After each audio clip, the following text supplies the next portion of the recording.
Sorry, ladies and gentlemen, something happening. I don't know why. I don't understand why.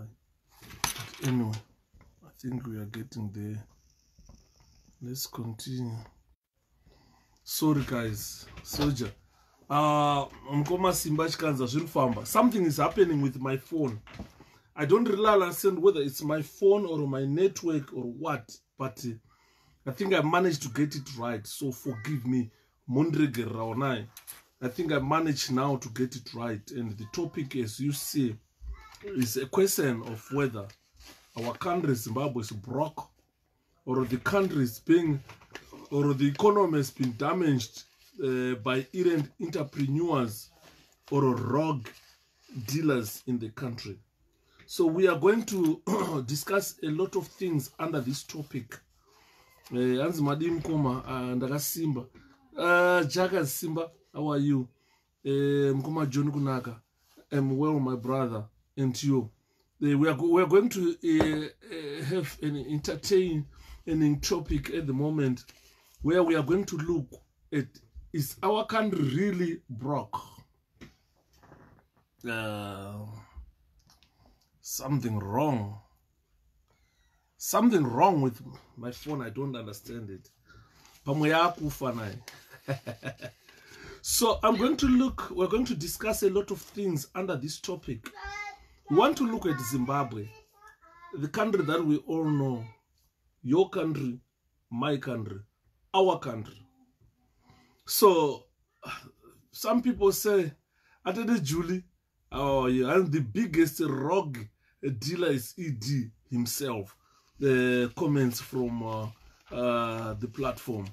They say, some believe, Atede Julie believe, the rogue dealer himself, the biggest being ED, and the Parisi Nas Pano Mkoma Richie. Parinani, we are just starting.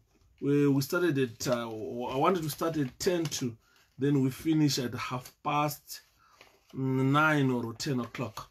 So 1 hour 30 minutes will be from Johannesburg, Mkoma Raymond, Mapakata, Magadi Mkoma Ray, Atete Anna, Morisa. As government cannot be broke, they were taking 2%, and Mtuli announced C+1, so that his Atete Anna thinks the government is not broke.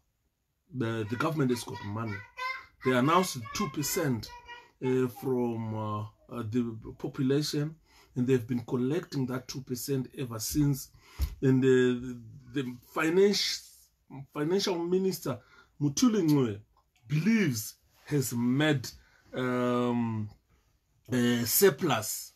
You understand? Though surplus means extra that is not needed and is kept for use anytime.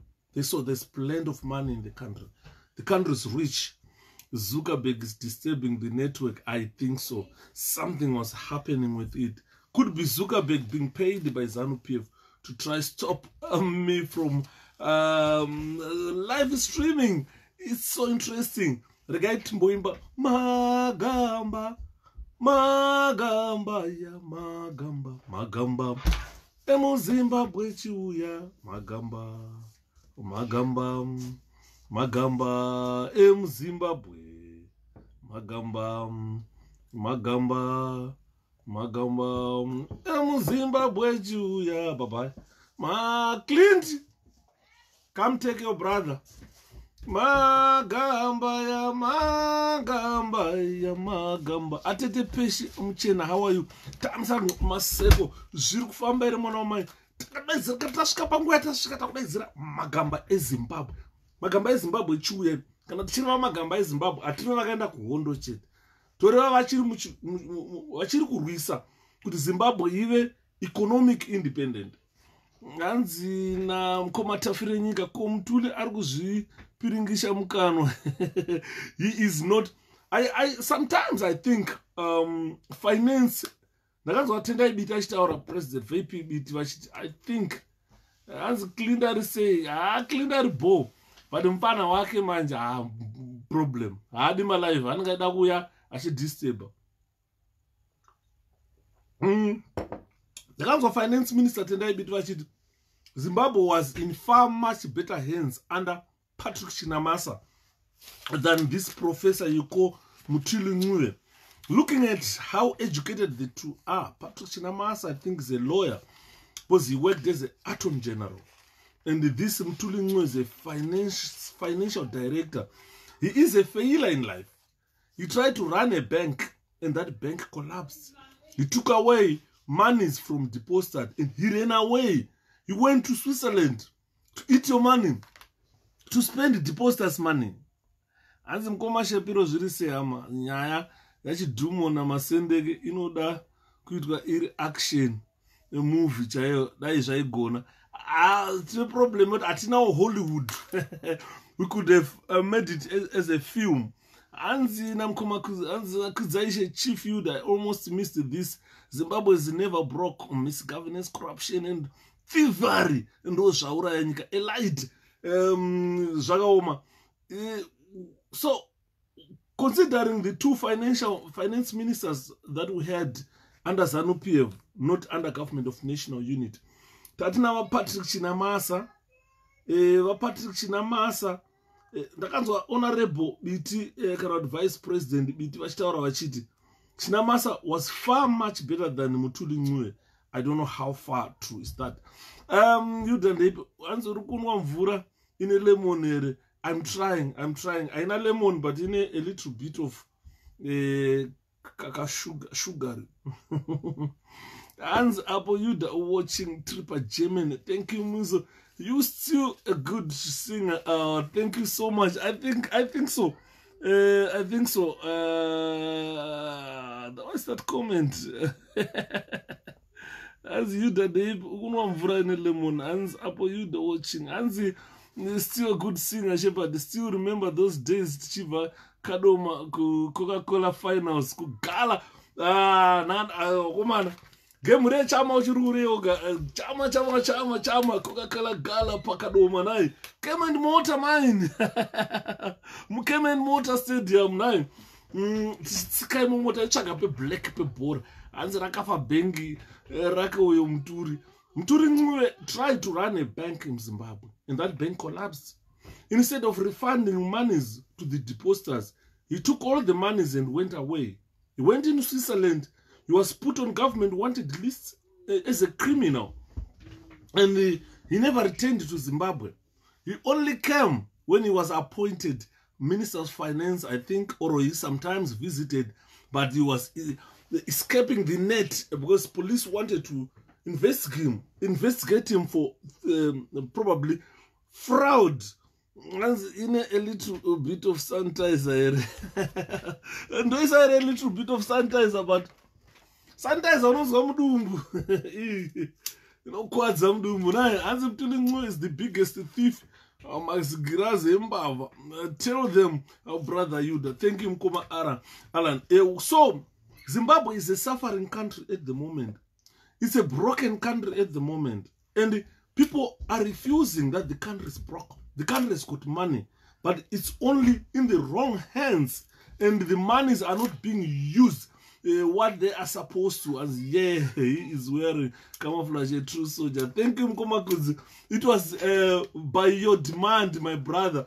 A lot of people, they say, it's far much better to make all these presentations wearing a camouflage. It reflects the real fighting spirit in people of Zimbabwe. Hans Yuda Moro, John Walker Zirise watching from Nyadzonya. I think Mercy Graves and Rukukwizanyika and Agafira Aurayo Nana Chakud. Oh, it's so pathetic that we've got some people, Zimbabweans, like what I mentioned last year, that 40 years down the line, ladies and gentlemen, we still have freedom fighters who went to fight for independence of Zimbabwe and still lying in Mozambique, still lying in other countries, and their remains have never been repatriated back home for burial. Surprisingly, I saw ZANU-PF going to Mount Darwin to try and dig the people who they threw in a disused mine to say they want to go and rebury them. Some of the remains which were removed from there were remains with the latest Manchester United jerseys. To our amazing, when the war was fought, that those type of jerseys were not found in England, in Manchester. You understand? But bodies which were retrieved from that mine shaft, some of them were still clad in the Manchester United jerseys, the latest ones. So it boggles one's mind how a dead body woke up, put on a Manchester United jersey, went back to bury itself.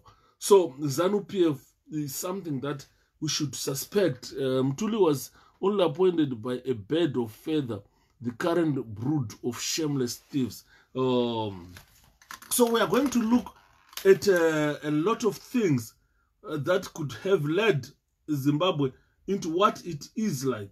We are going to discuss different topics, ladies and gentlemen, forgive me. We're going to look into different things, discuss different topics. If we look at the syndrome that ZANU-PF has created in our country, it has created a syndrome of dependence, whereby people depend on government for anything instead of giving government to it to survive. And I pray they catch corona and a Satan. Atete Julie, thank you so much, my sissy. Every Zimbabwean vanhu vari kurwadziwa, vanhu varwadziwa. Ndo pandakataura nezuro, ladies and gentlemen, if we look at Zimbabwe's capability, we have so far sustained a 6-week lockdown without getting any food from government, but still under police brutality, under uniformed force or security forces brutality. People being smashed, going to buy a little bit of necessary things. When I start talking about the blind people in our country, the crippled, people who live with disabilities, some who can't walk, some who can't go to the land to work, some who don't even see where they are going or where they're coming from, where they are seated. They can't see light, they can't see anything. And those people are the people that, even if I think of it, my tears come out because I cry, because I know they are incapable of doing anything. And the government hasn't been doing enough to feed those people. As Zimbabwe, come and take notes. No, not those lies you post on your page. Thank you, editor. So what we are saying here is, we are looking at a government that was elected, claims to be elected by the people of Zimbabwe, and that government must be working for the people of Zimbabwe. And as we look at it, the government is broke. Zimbabwe is a very rich country, rich indeed, very, very rich indeed. If we look at Zimbabwe, it's a very, very rich country. But surprisingly, Zimbabweans insist the country is broke. And as we look at the situation, economic situation in our country, it's dire. And we say the country is broke. Some quarters feel, Alfred Makota, how you say same, I'm good. Some people feel that the country has been damaged by errant, our economy has been damaged by errant entrepreneurs and rogue leaders. We've got rogue leaders. People who lead us are not supposed to be leading us. They have no clue, totally no clue how an economy is set up, how an economy is run. Last time when I was talking about Zimbabwe emerging from a war, taking bush people who had even no knowledge of how a transaction is done. Most of them, they were given ministerial positions. Let's look, for instance, Mai Mjuru, when Zimbabwe became independent. What qualifications did that woman have to be a minister? And most of the qualifications that people said most women had, it was bottom power. No, they couldn't even read and write. And most of them became ministers. They had no qualifications, nothing.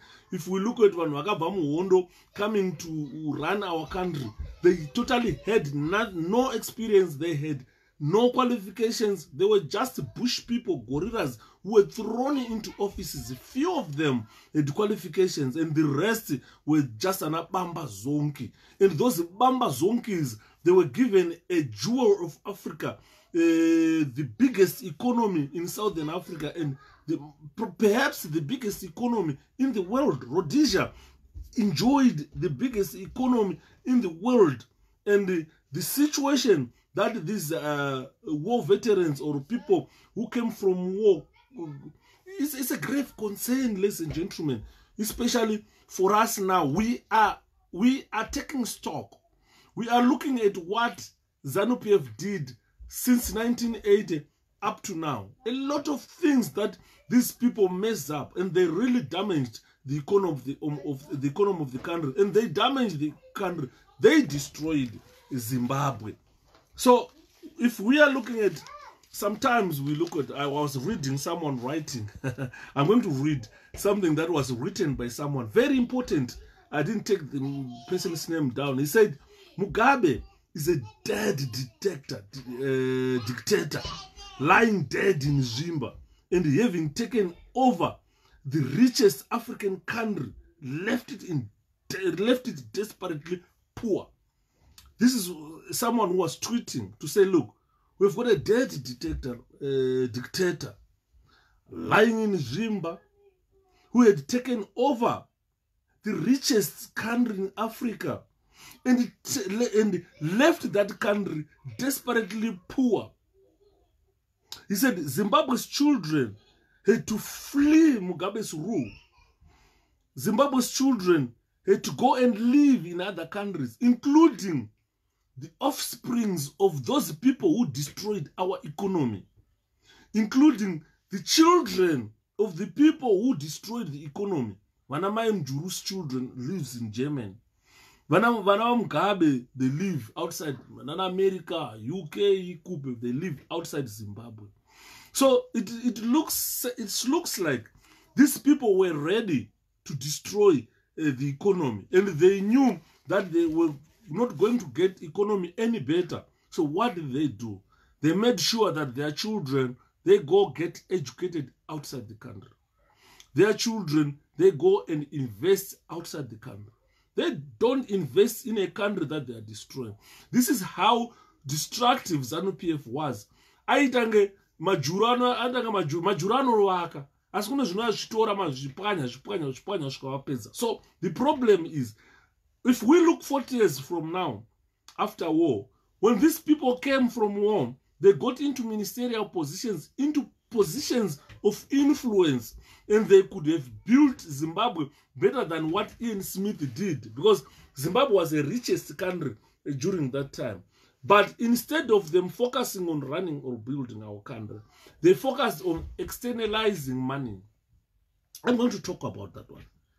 That these people are the people, Anzi Bademkoma Yuda, we have to acknowledge that in such as they had no papers and independence, their desire to improve themselves was there. Joyce was always a hard worker. And yes, this is, I acknowledged that fact, and I still acknowledge the fact that most, when they came outside, when they came from the bush, some were passionate because they had no chance to go to school, and they went to develop themselves. But remember, we are talking of people who were ministers here, people who had influence here, people who were running a country. That's what we are considering.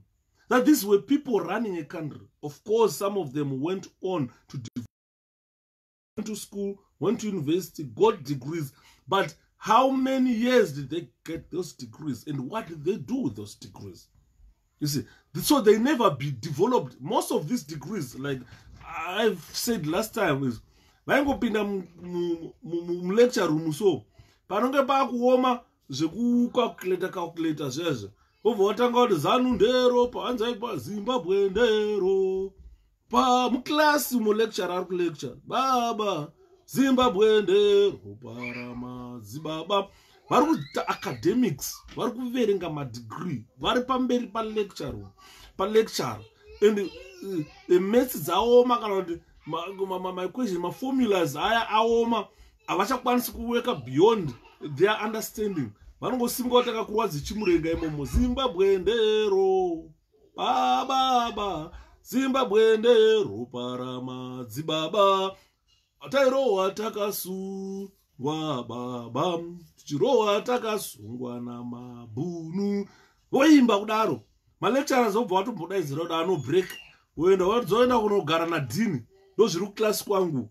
Ndinoti just vapasei, vape madegree vaende.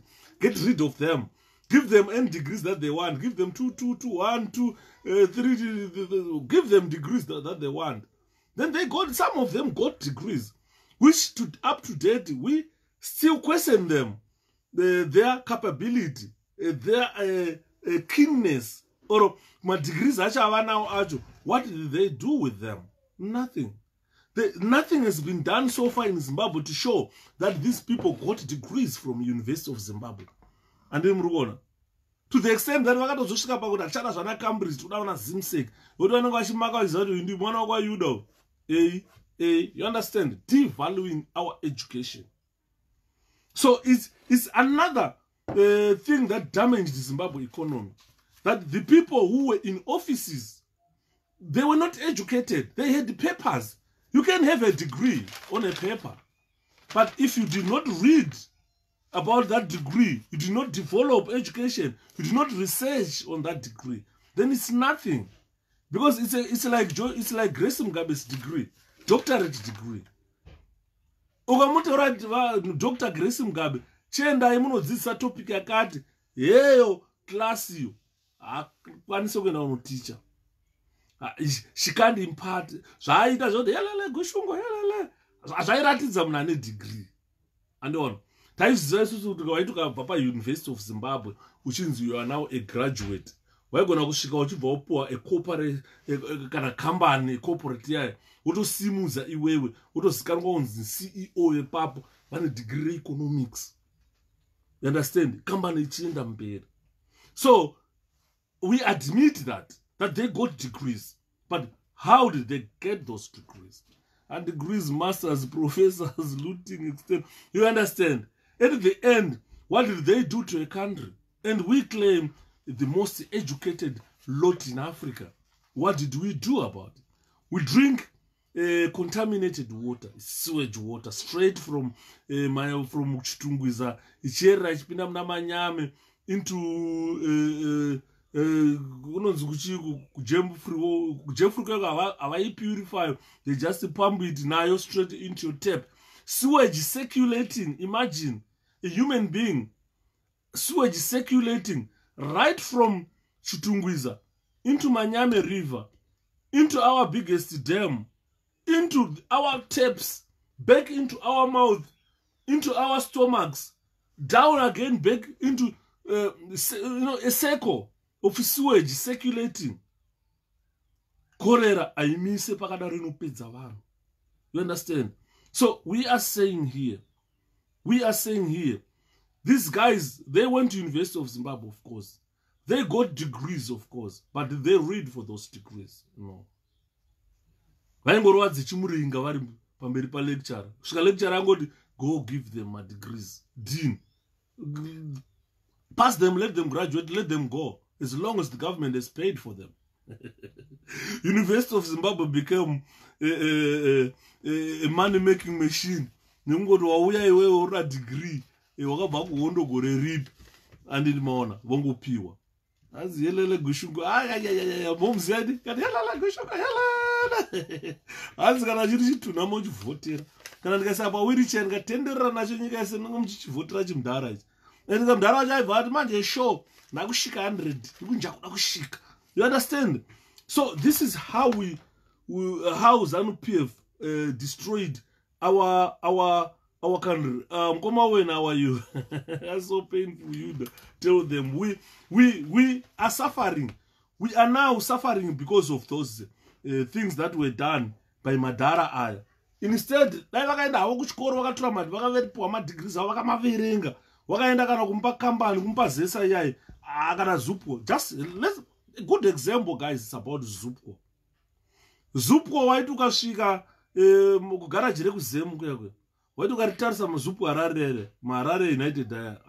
Why Adam Bazaya? Well maintained. But when Magandanga took over, everything got dilapidated. My engine akapera kubiwa mabhazi. My bodies vaitakura nasakatakura nasakatakura headlight, mongonotakura steering, mongonotakura gear, mongonota svika bhazi rese rapera kuba andiri murikuona. Svika Zupco ukaenda kuZupco kunovabvunza kuti mabhazi ese akudhara amaive nawo ese ari kuba kusina kana one akapera ese. And vachiba vachitakura vachiinda nawo. But vaiuraya nyika havaiziva kuti vari kuuraya nyika. So what we are saying is these people destroyed Zimbabwe. They damaged our economy and they introduced zvimwe business zvekuti zvasvinana nemusoro wese. Nanzwa Philip Chiyango achitaura about kuti anzi make money siyana naari kutonga.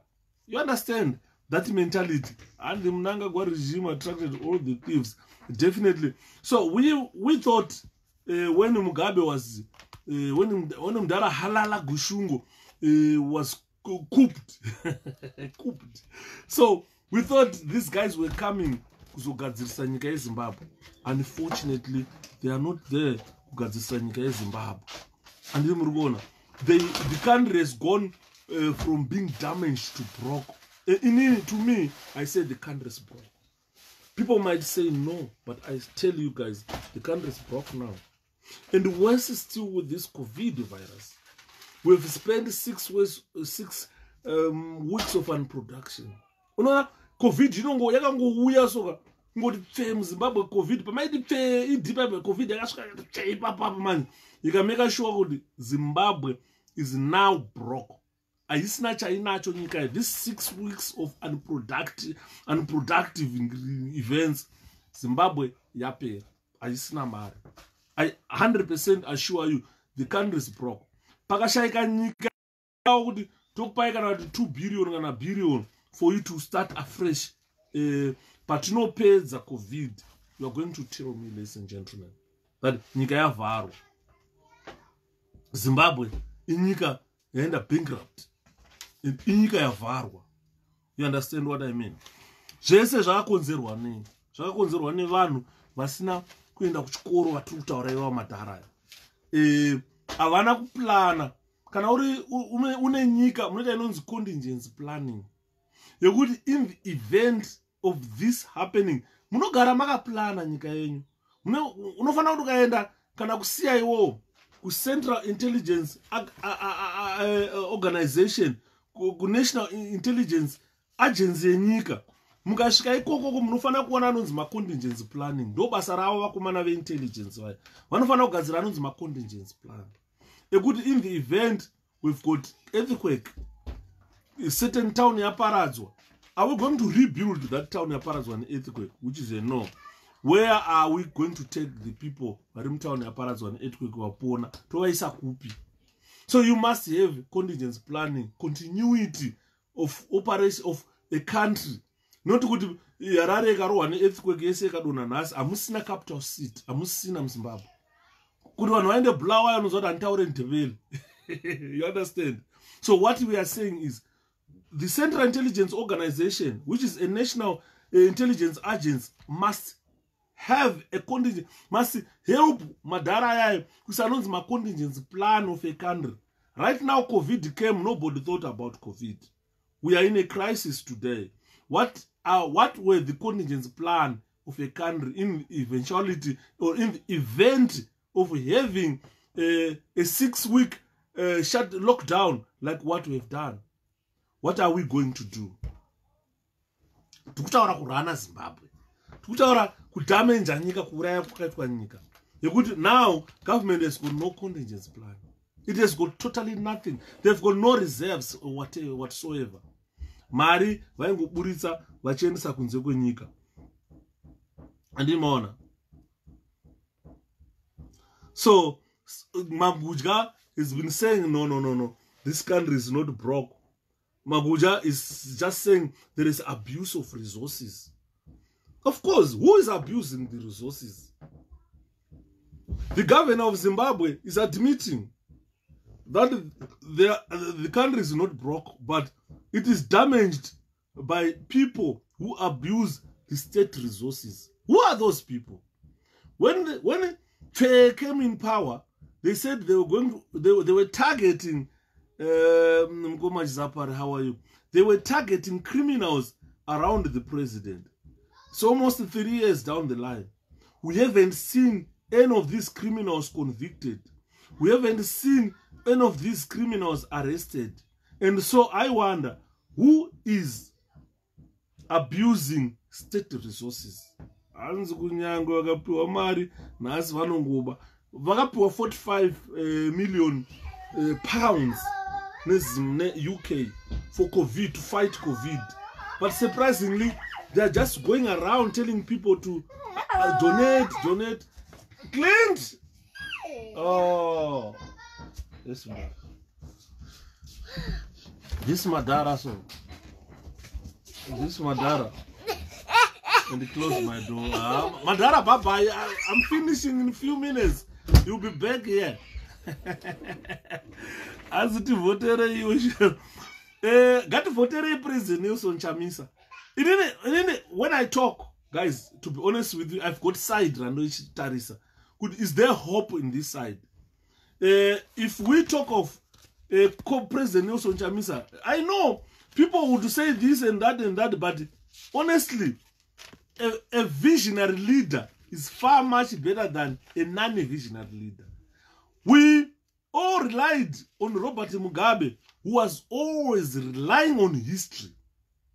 We went to Chimoyo and we were bombed. We went into fight, we relied on history. And he was always reminding us of our history, taking us back to Nembe, this and that. But izvozvo panyika panapa kana uchinge wafa, guys, waenda. Get me wrong or right. Once you are dead, you are dead. You will never come back to this world again. So those who are left behind, they must focus on the future.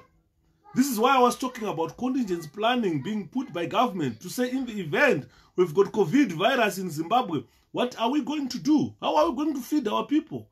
We have got drought in our country. How are we going to feed our people?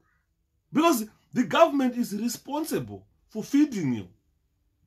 Even during this COVID time, the government is responsible for ensuring that you remain healthy and you are fed. You are transported from one area to another. This is the responsibility of a government.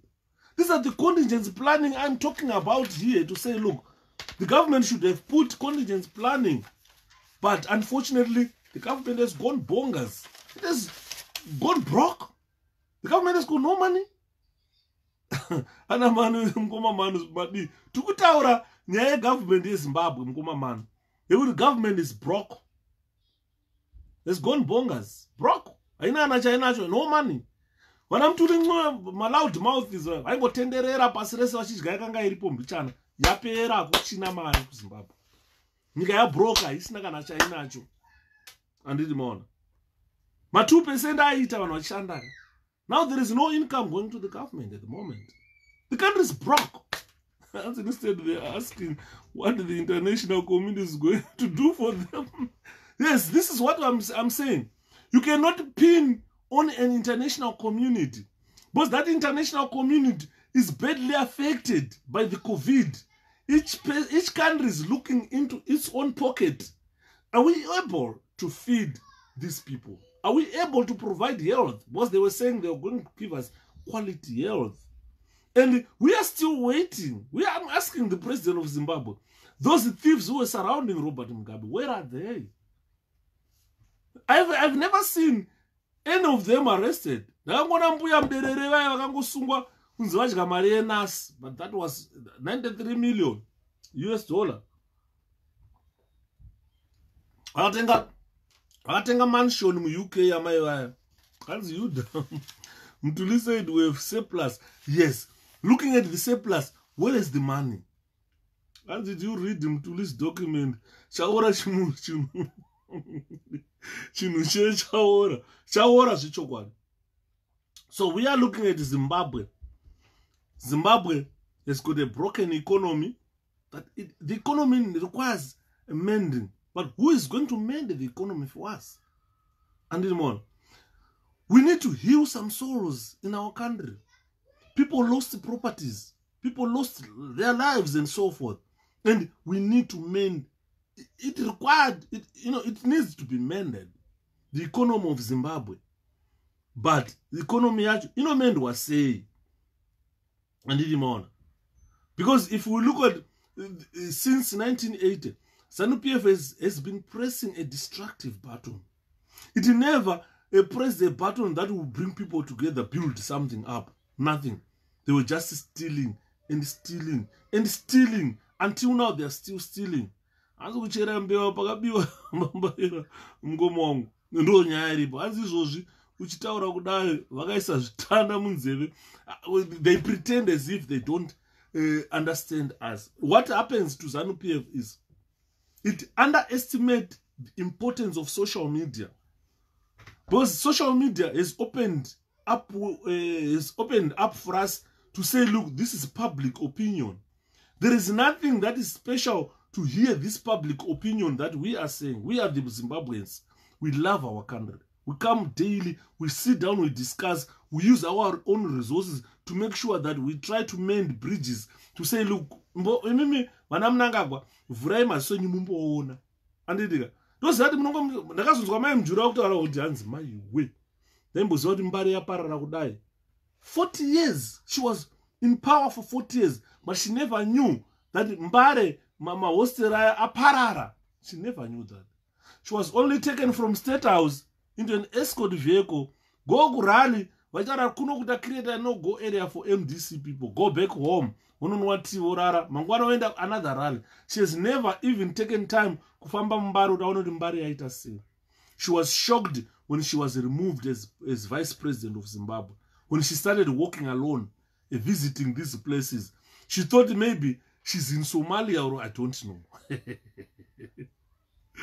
I don't even know. I don't know, ladies and gentlemen. I don't know. She was shocked. She was in a shock. She couldn't walk from one flat to another. I never knew that this has happened to our country. But she was the vice president, I think, for 10 years. She has been a minister since 1980. But you understand? They should see that they've devalued the dignity of Zimbabweans. Zimbabweans are living in squalid conditions, where you sleep in a sewage, where you eat things picked from the sewage. My vegetables are going sewage, sewage. She never knew about it. She never knew that the Zimbabwe is rot to that extent. And she only realized that the country is rot to that extent when she was removed as the vice president of a country. So looking at Wanogata Sana, they've never been there.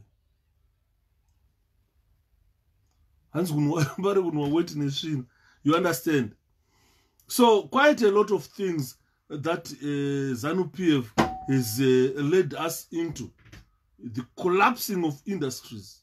Most of Mbare people waigara mamambo Mbare meme. Vaishanda ma local industries aripayana national foods nani yambuka Simon Mazoro zepa miri paipai maenda ku industrial area. Kwese ndoko vaishanda kwekwe. All those industries collapsed. People are buying sewage water for $1. You understand what we are saying? People are suffering. And institutions that could mend like the environment. Minister of Environment, I still remember. Minister of Environment, I think my Mjuru was Minister of I don't it's on Stuart Jamayaro YouTube. I'll check that. Understand? Minister Mjuru. I think I've forgotten my ministers. My Minister of Environment. I don't know what environment that they were ministering. Looking at the environment that we have today is we no longer breathe industries marashaya. Pesipa mira utango breathe sewage ne wet. That's Harare. That's Harare. It's so sad. It's a sad story. Sad development. Sad government. So, and unaona zvinonyadzisa kuti right now tikadaidza president wedu ngativati president venyika tikavati president vezanu chete ivo vachionronga nenyika yacho futi tivadaidze tingobvunza kuti kuonai mudhara ed takakuonai muri live on Facebook muchitaura kuti aiwa we've got the strongest economy in the region, we've got the strongest currency in the region. Now what is this economy? What is the currency now? We are back in dollar. We are dollarized again. So we don't understand. Do they, my ministers, are they accountable? Because if you go and lie like that in front of the people, you go and lie. We've got the strongest economy in the region. We've got the strongest currency in the region. Now people are suffering. Yeah, Nema. Thank you, Tizura. Nema was the Minister of Environment. If we call him today, ask him, Nema, environment, noise. Because when you are dealing with environment, you should look even at the climate of a country. You should know that the climate is changing. You should look at the conditions people live, because it's part of environment. And it on. So if we look at whatever Nema was working for or was dealing with in terms of environment of Zimbabwe, we don't really understand. We no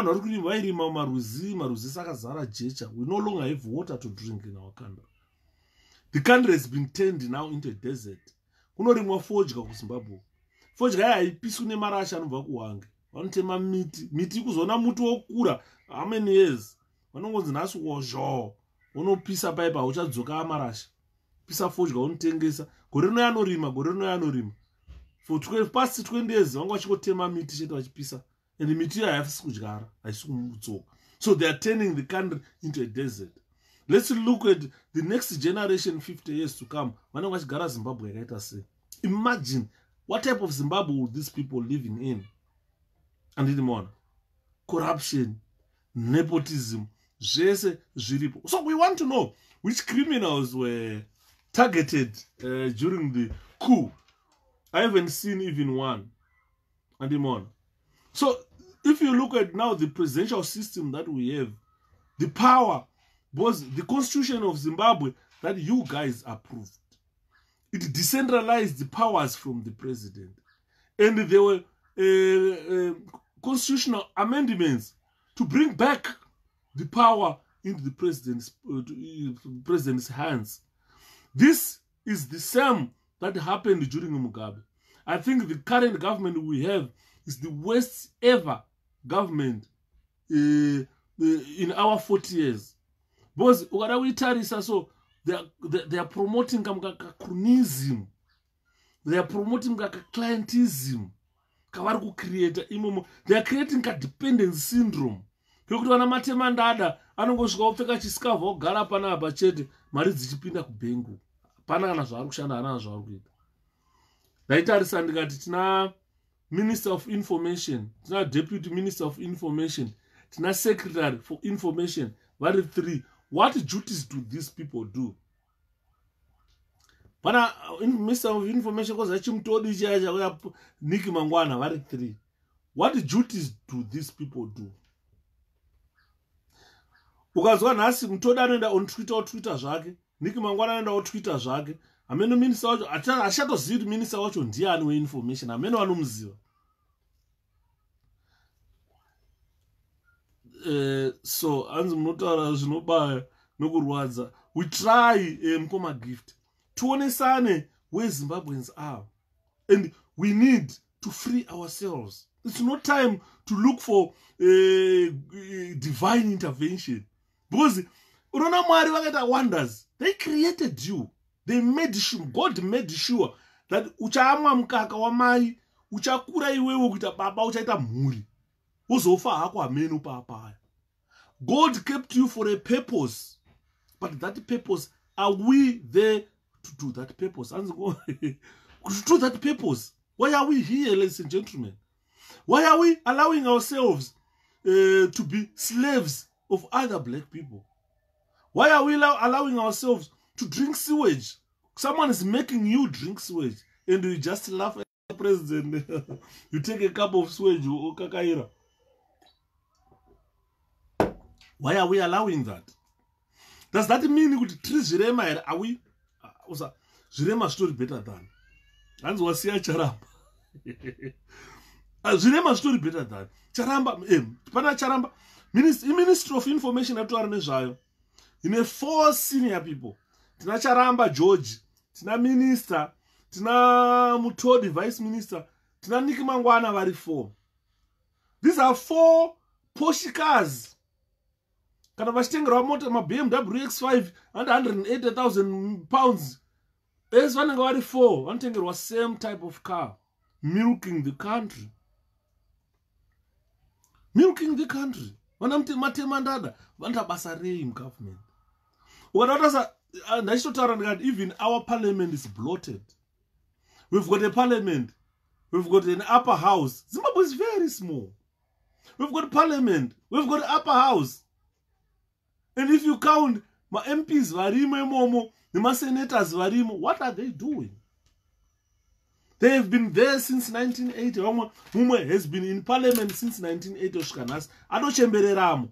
Akafanira chipoko chinochisa. Ampindiki mpale muna wamwana kuti wakafaswa vachana zvipoko zvinochisa. They've been in that parliament for 40 years. Hana muso wakambobudamo.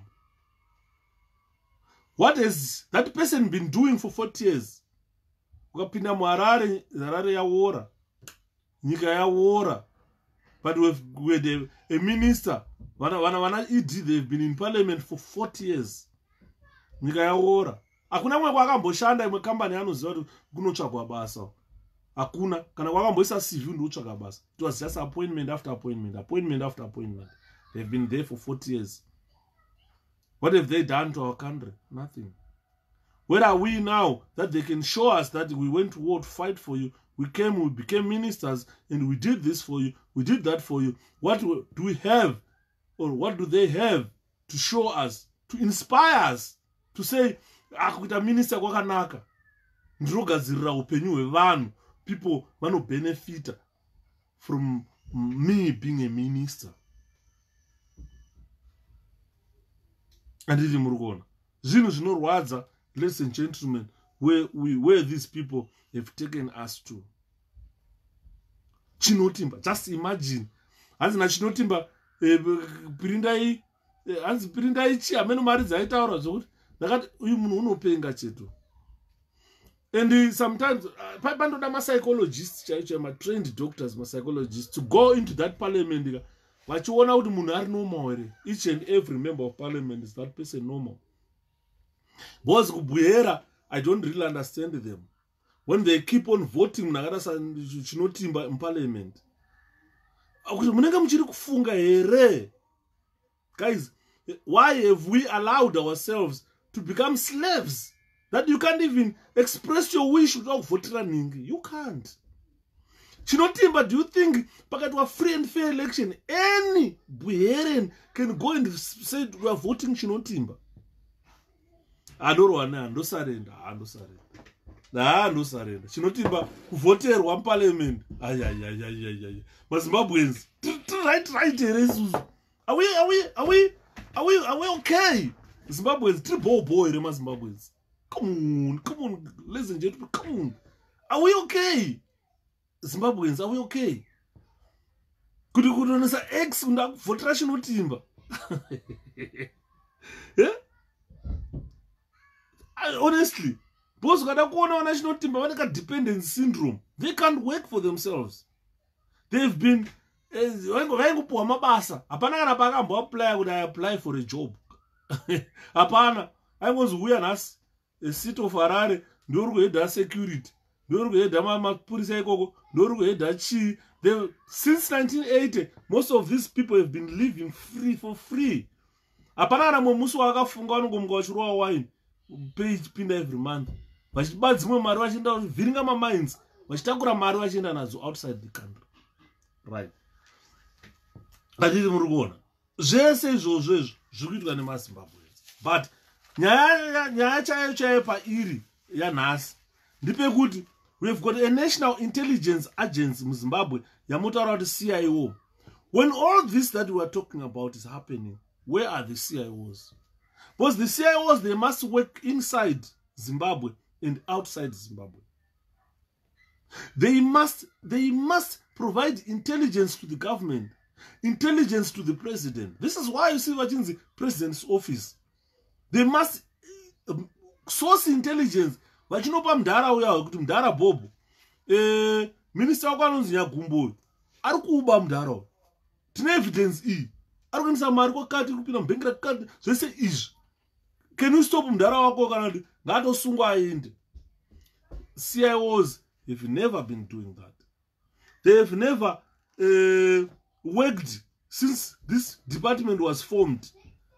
And someone was telling me that the department was formed 1963 under the instructions of Winston Field, who was the prime minister by then.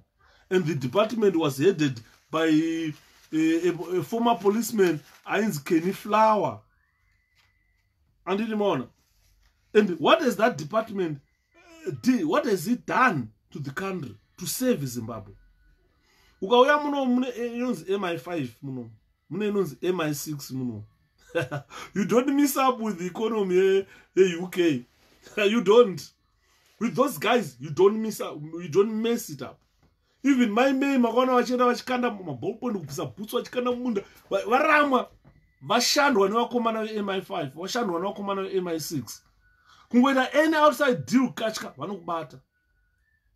Anzina kuda Shepherd Duda, Zim is now a sad reality. Show government independence for white rule. Seriously. Varikuitei vakomana ava ndovandiruda kunyanya kutarisa nezvaonasi kuti what are they doing? As are watching here, yes, I know some of them are watching here and they must take notes, because I am telling them how an intelligence organization must operate. They must operate inside. Vachiona threats to the economy, threats to the country, inside our country. Vachiona threats and the economy sabotage outside our country. Vachiuya vachipa government proper intelligence. These guys, what have they done since 1980? If you look, the intelligence department, Yakashandra Ian Smith, it was working. That agency was working. And the Rhodesia had the most powerful economy in Africa and perhaps the world. But one is Rhodesian dollar, right, equivalent to 2 British pounds. British pound, pass pay 1 Rhodesian dollar. Because these guys were working. They worked for the country. They worked for the country. They sourced intelligence for the country. They made sure the country remains economic viable. But since then, what have they done? Allowing corruption to creep in the country, creep with the country, damage the economy, destroy our bread basket of Africa. And so I'm looking into them as well. If they talk, they used to talk about Mugabe legacy. I was asking one of them, what is Mugabe's legacy? And they were saying impunity and corruption. Mugabe's legacy is about intolerance and corruption. But why did you let it happen? You were the Central Intelligence Organization, guys. You were providing intelligence for the country. What intelligence have you sourced for the country? Bozi nyika yakunwa, ukafamba mbare munofamba wakabata munhu. Takatsotsonywa nekorera, takutsotsonywa neCovid. Hatina kana any other contingent plan that we can use to say, look, nyika yedu paira yakuda zvakati, gatite zvakati, zvatakagara takagadzirira kudhara. That's when intelligence, you're 100% right, they're useless. Very useless. It's a useless organization, which I wonder, why ZANU-PF adopted it?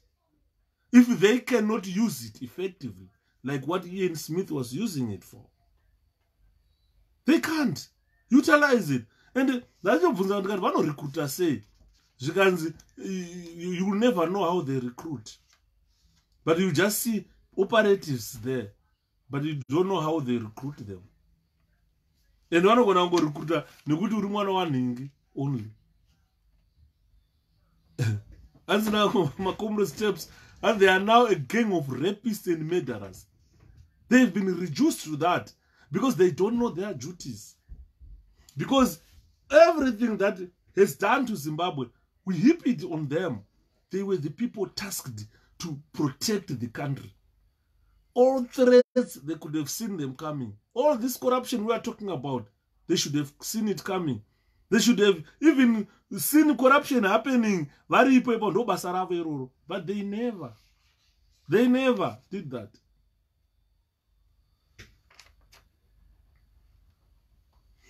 To the extent that because people that don't know how these people are recruited. Munhu wese muZimbabwe, everybody angonzi uri museo iwe, uri museo. Ndakaseka zvangu ndichiona mublaza aizi uri museo. Izvo zviti handiri museo. Yakaitika kunokuyo. I'm not going to talk more about that story. Because one of the guys aitwa museo was a guy wandakatraina naye kuprison. Then went into kunonyenga musikadzi. Akutothreaten. But unaona zvataurwa kunzani there are now a gang of rapists and murderers. Akanga kutoshayisa mai wavo mufaro. Mudzimai anga akutoshaya mufaro. Museo uyu. So what happened one day ndekuti I just happened because muzukuru wangu airwara. I just popped in there. Ndobva ndaona mune vanhu makazara vanhu vari kuona murwere.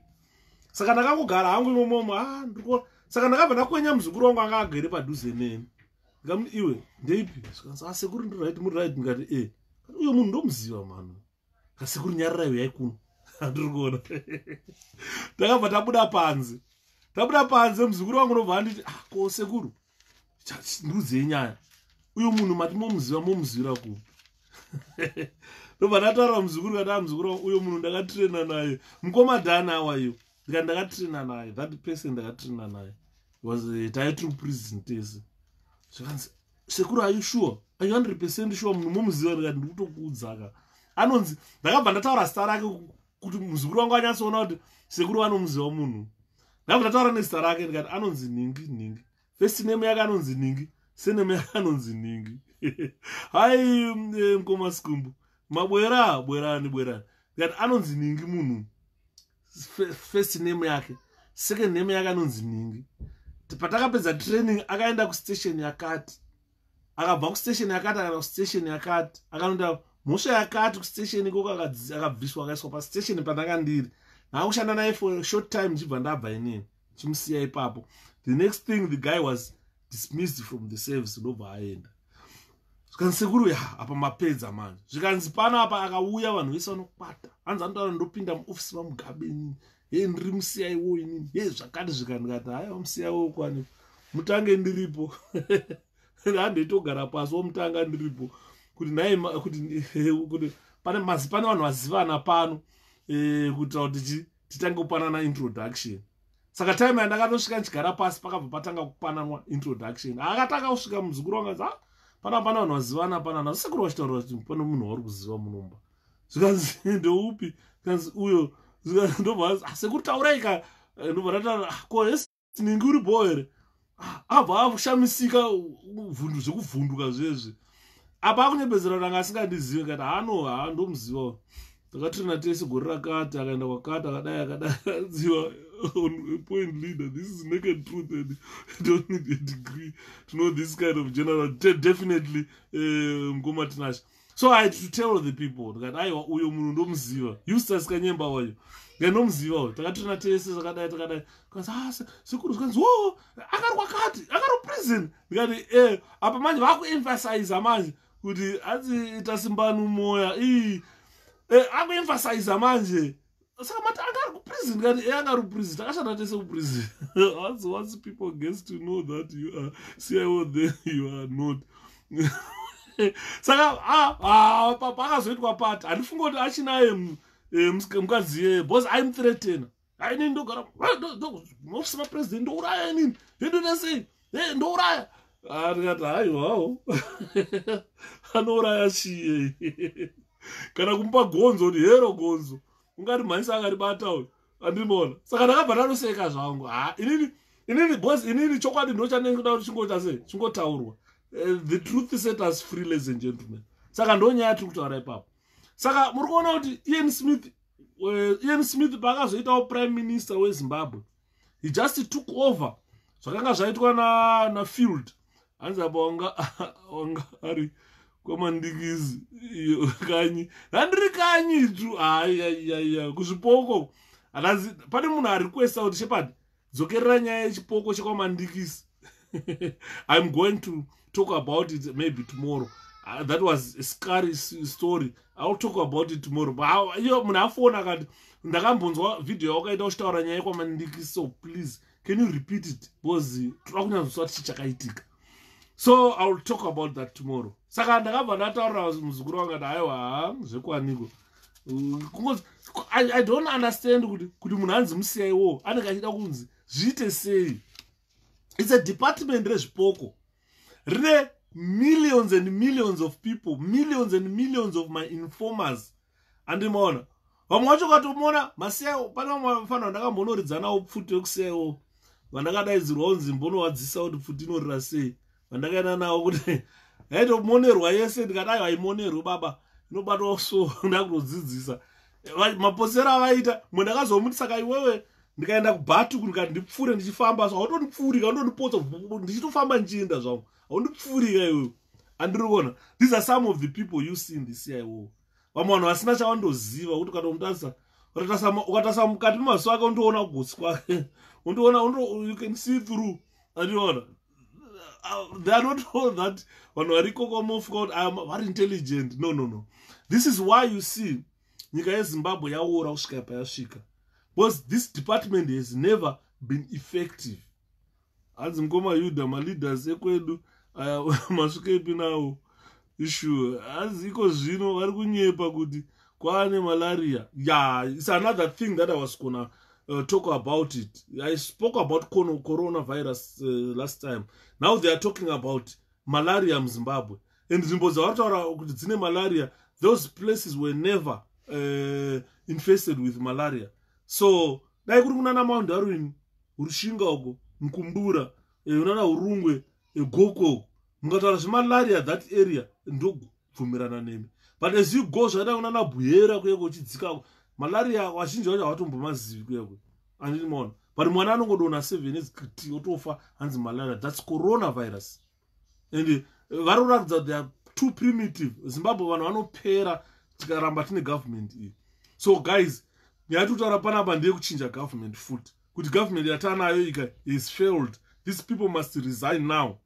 Andinoona. Zvana 2023 zvoka yaimwe nyaya. So chemical biological warfare ndo imwe nyaya ndachitarisa hangu panapa. Just inonzi chemical biological warfare, which is now is gone to affect Zimbabwe. Zimbabwe was supposed to be a country that was prepared for all what is happening at the moment, but the country is broke. Ukada kuona katendika vakasa chinondorwadza nchokuti kana ZANU-PF yakuenda kucongress kwawo panobuda mari svino, panosvika ma-first class tent, panodyiwa chikafu first class. Now we are in a crisis. ZANU-PF iri kunyatsoratidza kuti haina hanya nevana veZimbabwe. Chitendi chandakaona chakaiswa kugweru chekunzi ndechecovid virus, ukatopinda imomo kutongopinda uchifa haubudimo. Andoona hanzi 2030 chapiro hanzi vari kutaura 2030 vanenge vachipo vachiitei. That's the question that they are failing to do now. Vanenge vachipo vachiitei. They have been there since 1980. What have they done with the country? Mukanzwa vachitaura 2030 vari kudherera Zimbabwe. Muri kudhererwa maZimbabweans. Vanhu ava vari kutidherera. Andi muri kuona. And ngatisvikei pakujamuka manje kuti kudhererwa hatichadi. Andidi. Ngatiti povo yaramba. povo yaramba munyika muno zvemadhisi nyongoro isu hatidi dhisi nyongoro isu taramba adhisi nyongoro baba hatidi zvemadhisi nyongoro because we are allowing kuti vamire papodium vakabata zvistatement zvinonyorwa nana George Charamba zvakaora zviya vachitaura 2030 tinge tichipo isusu ngativatarire 2030 kuvepo kwedu futi and izvo 2030 yacho yanhoroondo ichava nhoroondo atiti toimbira nhoroondo kuti 2030 yamutaura ichava nhoroondo iyoyo titange takuverengai kuti makambo handiti manzwa saka now kuti tiri kudhererwa tasvika pakudhererwa pakuona tiri kuonekwa sevana vegrade 1 tese ndosaka uchinzwa wachimira wachiti nyika itongwe nachamisa mwana mudiki munhu ane 42 years anonzi mwana mudiki idi akapinda muparliament ane 35 years mai mujuru wakapinda ane 22 years chamisa azonzi mwana mudiki ati 42 years nekuti ivo vava kuma 70 90 years vakuona makore avakapinda vakanga vari vana vadiki hakuna nyika inotongwa nemunhu anodonzva haana chaanoitira nyika munhu akagara achifamba netumakumbo achiri kunzwa vakuda kuti dherera ndakazonzwa manje uyo malema kuti yadhelela yadhelela sadherere saka vari kudherera masi kudherera povo ande muri kunzwa vari kudherera masi vari kudherera povo chatirikutadza kuziva isusu kuti when we are in numbers we are more powerful than any weapon in the world. We are more powerful than any weapon in the world. Our numbers makes a difference. If we say tikati ngachiche tikati akupinda munzira topinda munzira. Kana tichikwasa ata 6 weeks tisina chekudya triple lockdown because government haina chaikupa vanhu we can make 10 weeks or 10 months dzogara mustraight 3 million kusvika vatiza wabuda vaenda. We've got power. We are not realizing the power that we have as the masses. This is time to uprise. This is time to use our numbers. And then Murugunzo. This is time to, we are losing our COVID virus on a daily basis. They are going to shoot at us, but they will never shoot all of us. We are 16 million people. But the problem here is turikutya vanhu vari kufamba nemudonzvo vari kudonzva akufamba ne3 makumbo kuti amhanye pano kuti kana 2 meters amhanye anenge akushona. Ndio vanhu vatiri kutya ivavo. Chiwenga yakanga iri just uniform atakapfeka uniform ane pamhanzi apakaita kunge ndova baba Elijah vanofona ndokufonerai baba mai manje andiri maona ukaona munhu aita apa kunge ndova adai so kukura kuchembera iko kuyakuya musafema afukati hasha hapana hasha nyama dzinounyana unoita sketi vamwe tasayana shepado eti takutotena ma50 but tine maplitsa kukura kuunyana andimona musafunga kuti aismairi kaunishi nyama dzinoputana nekukura nekuchembera chandikadai so maoko angu mutange maona mese maita mahwinya omo musafunga kuti hasha kuchembera. Vanhu vari kudherera mukoma Jonathan. This is what I'm saying. Vanhu vari kudherera. Uri kuona vakatiedza kuti gore rakati taponda hapana zvaitika. Vasvika pamushapa vaponda hapana zvaitika. Vakabva vaona kuti anoti kaponda will remain in power.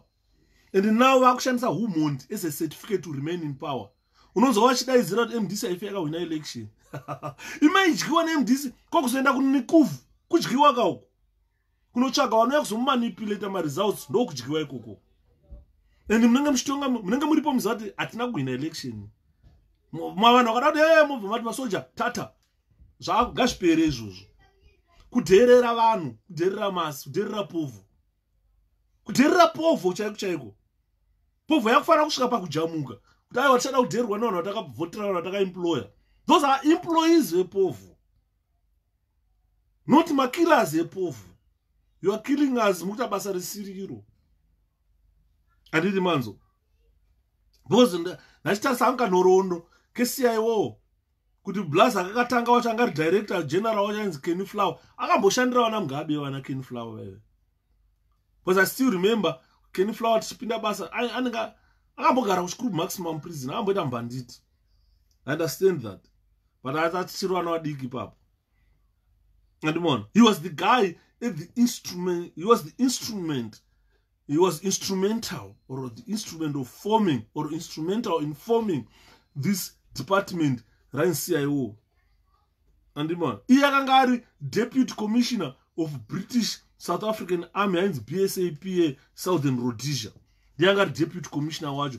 He was chiti formera chi department akachifoma achishandisa kunyange nemasoja. And masoja vachizofoma chaidhila on futi nezveintelligence chiri kuspecial branch. Inini masolist scouts ndakamaona kaini. I saw them. Hanzi I salute Gouver. Eustace unongosaluta. And you understand? Unongosaluta vamwe ukada kuti kakubvunza panapa why do you salute him? Takubvunza hakuna kana answer why you salute him. Because hapana pakambonyora test yekuti ari kupromotwa na general aingopiwa chete achingoita.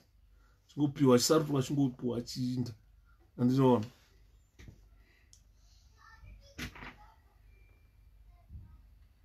Hanzi udzai masoja big man kuti wamuke ndo vanhu vari kuchengeta nhamo munyika. Masoja eZimbabwe they must learn. Kana uchipinda uri musoja uri muuto unofana kuudzwa, unofana kuverenga Defense Act. I don't think vafana vazhinji vaiva vanoverenga Defense Act vaiva vanongotorwa onda kusango wonzi punyu musango meme rola rizapfuti komba beta wanda wodzoka wototi handa trina ndamusoja zvatopera. But they must read their Defense Act. Defense Act inoti chi ndosaka sometimes inini ndichifara kuti I joined the correct department running Zimbabwe Prison Services rakunzi ZPSCS because ikoko munoverenga Prison Act yese moipedza monyora ma-exams vafoira vanenge vachidzingwa. Akutaure kuprison tokunyorwa ma-exam ePrison Act uchiverenga Prison Act mama-lessons avo wapedza ukafoira vonongoinza rowa pasi munosara kosi masara vashomanini ruzhinji rwaenda. Vazhinji vatakuona kwete vakupinda mazuva ano kunzi tanga waenda kuborder gesi unoenda vhara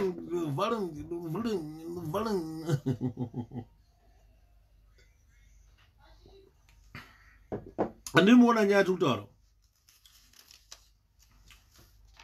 Saka kunzi uzonzi uri weintelligence unofanirwa kuve une pfungwa dzakati dzakakwana.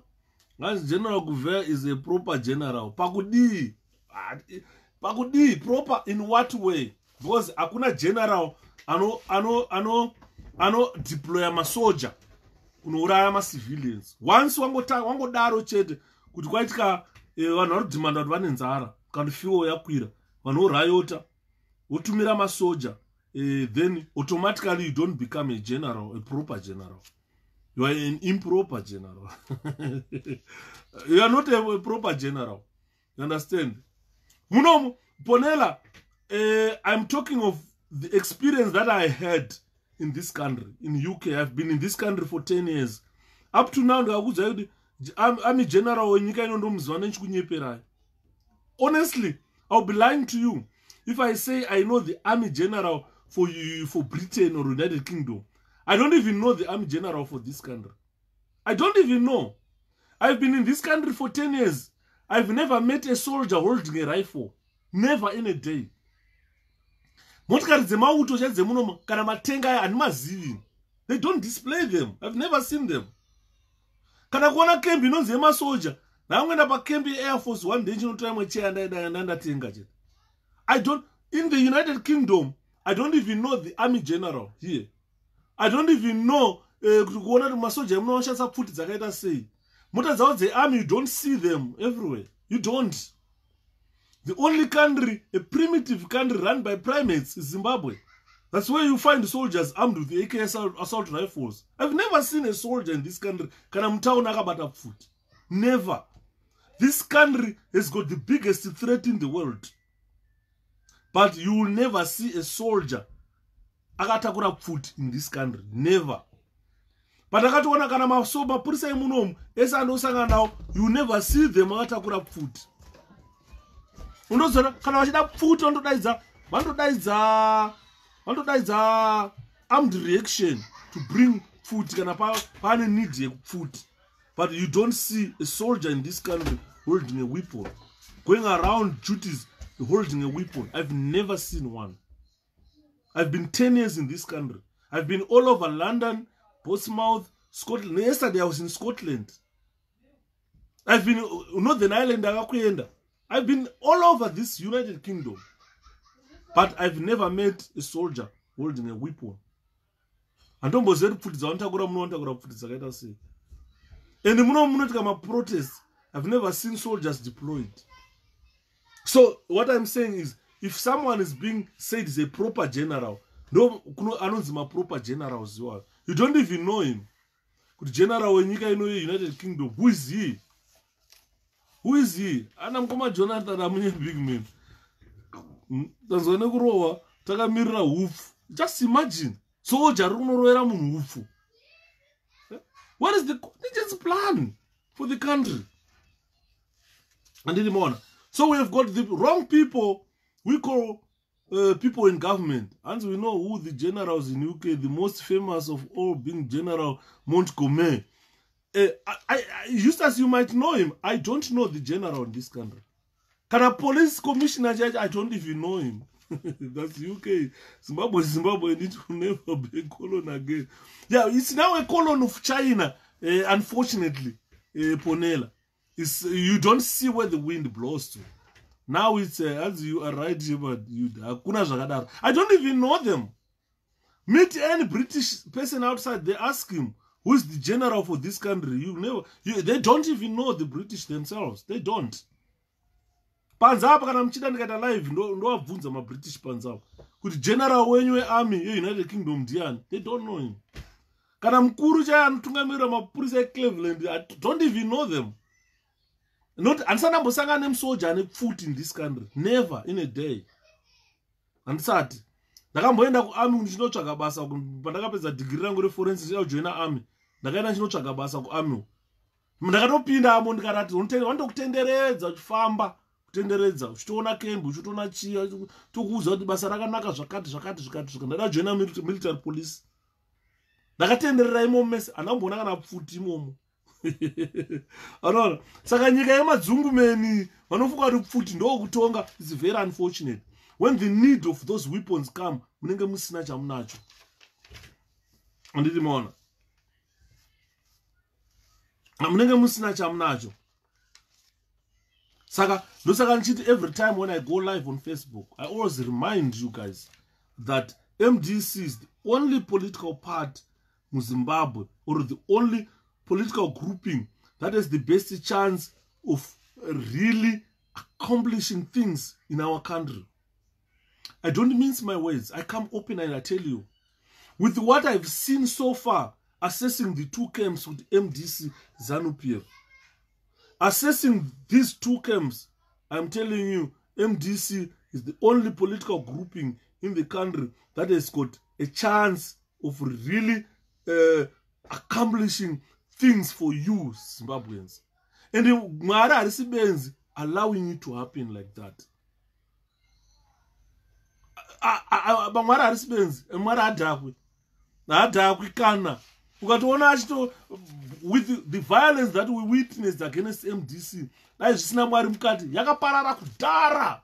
Misha yakapiswa nokatiza. We've got over 3 million people or 4 million people living outside Zimbabwe. 90% of them are MDC people, victims of ZANU-PF. But still, the people remaining in there, they vote for it. So, Mwara avadakwi. Because Mwari vakakupaya vachitokudza alternative kuti no aya madhara andakambokupaya ndikavati musateura ropa. Musateura ropa. Andiri mona. Hanzi which MDC? Very good question. I wanted that question to come. Muzimbabwe mune MDC inotungamirwa na President Nelson Chamisa. Mune MDC mwe old people's home. where the aged have gathered and think they can provide a better Zimbabwe in 30 years to come. But osvika 30 years, Mudzura anenge ane 97 years. But osvika 30 years, Komichi anenge akuma 85 or 87 years. That is an old people's home. Don't ever think that those old madaras will bring any change. Kana mukazi MDC yakutonga moti Mudzura president. You know, yeah, inonzi ngoma ndiyo. I stand with you, thank you. Yeah, inonzi ngoma ndiyo. Kuti mungade kupe president muchibvisa ED. Inonzi ngoma ndiyo. Ponela wautaure zvimwe zvinhu mubvunzo yenyu mbosiyai mibvunzo.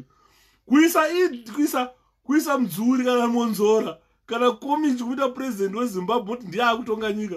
Iye inonzi ngoma ndiyo iyayi. Ingoma ndiyo. Kwaka takambodai. Rimwe gore.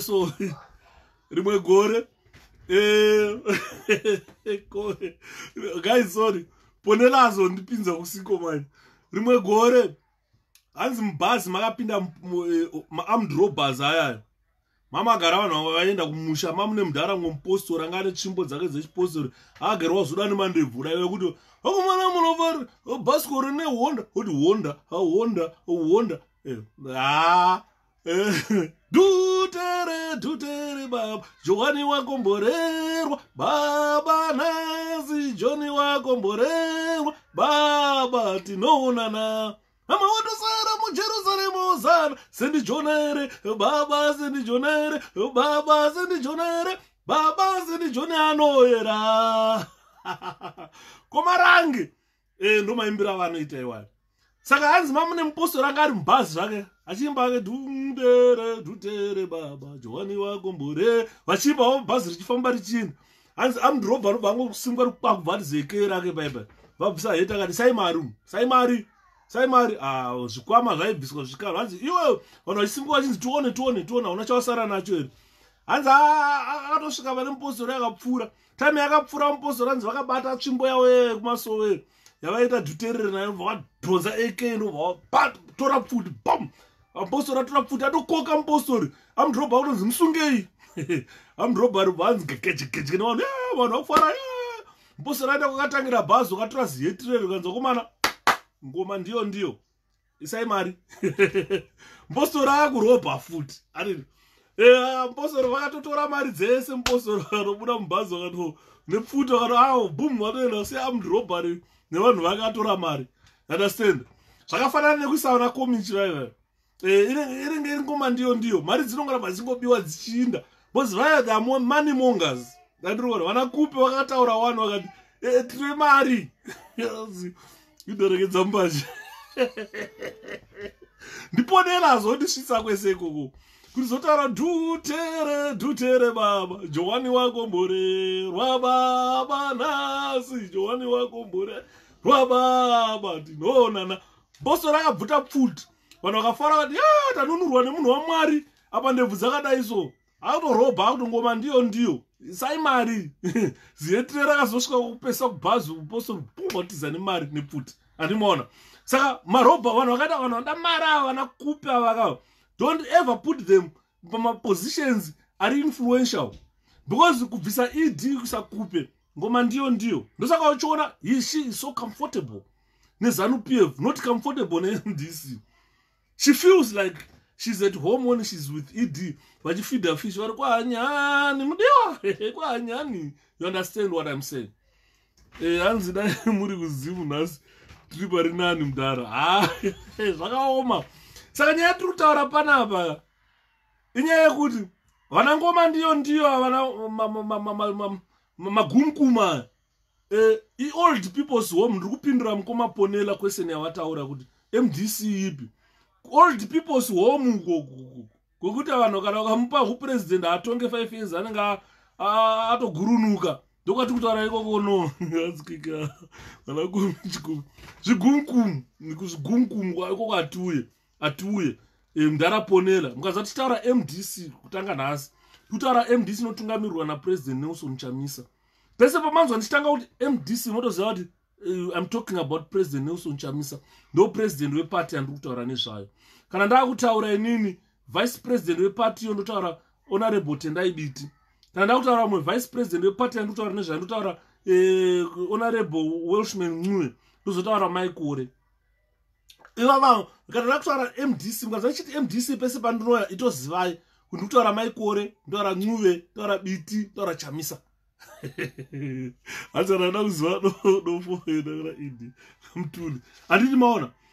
This is a political grouping and with the reality which will really accomplish things for the country, because they are visionary leaders. People who don't look at pocket manga, they don't look at that.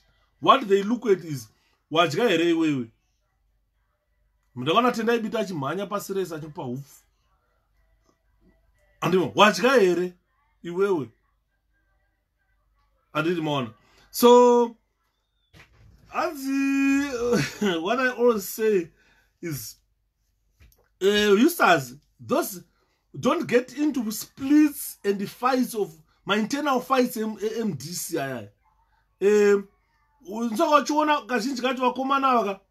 They've got their internal fights, but they keep their internal fights clean, because they know eventually they reunite. And on. But yana kupe na mzuri is internal fight. Kuto panduka. Ateteliza zisando zako ngoma. Kuto panduka. Kuzanu PF kwa na nyati. Kwa na nyati. Saka kukanza wachinzuru mupanduki muZimbabwe unongo chini ndiwe nyati. Saka sare kuti nyati rinongoramba mtupo wao wana community nyati. Monzora mtupo wake nyati. Anonzani kupe mtupo wake nyati. Watengesi vese mtupo wao nyati. Ndana nyata. Kuti nyata akatakura Rhodesian Front nawo kunobomba marefugee kunyadzonya. Avo ndo vana nyati. Saka mtupo mwamuti komichi mumuti nyati. Monzora anonzi nyati. Kupe nyati. Iyo ndo mtupo wawewo. And someone with a wooden head is better than those people that we call leaders. Atina leaders. Old people gumkumu green. Old people's home. Hakuna munhu wokuti mukata president anotonga nyika ikasimuka. No one is there to talk about your future or your children's future.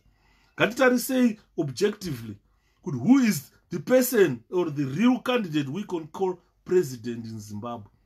And in the morning, ukaona uri age yangu uchivotera Zanu PF, there is something wrong with you. Totally wrong. Something's wrong with you. You need to screw some of the screws, because they get loose. Some screws get loose, so you need to be tightened a bit to think straight. And in the morning. So that unfortunately, wana gutu, wana kupe, wana aya. I've spoken about Honorable Biti Ponela. Rewind a video.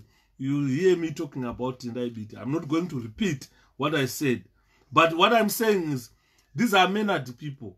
And they are hardworking people. This MDCA political grouping is comprised of real matured people. And old people's homes, the president. National Borana tax shop was another president. And did Mona. Saga, my internal fights, the MDC, they might be interesting because I know PF, but treat them with the care. And did it. Because Eustace, I got on the Gumbura, in Antano Gumbuga, Eustace, another Shatiru, another Sunga Meso, Eustace talking good anzi. Kudanzi chiwenga ndi general hanzi proper general. Ndipo nela hanzi proper general. Hakuna proper general who authorize soldiers to commit abuses. Hakuna. Andimona. Hakuna. Because soldiers are there to effect or restore order, but not to go and abuse. Takaona wakazi vachirepwa. Takaona wakazi vachirohwa. Takaona wakazi vachipfurwa nemasoja anonzanzi ana proper general. That man is not a proper general. You are misusing English words. Vanaponela ndimu chanzi. Dai baba nekana katagi kanonzi bvisai kuti asataure chirungu. Taibvisa katagi kakoti usaroshtaura shona chete.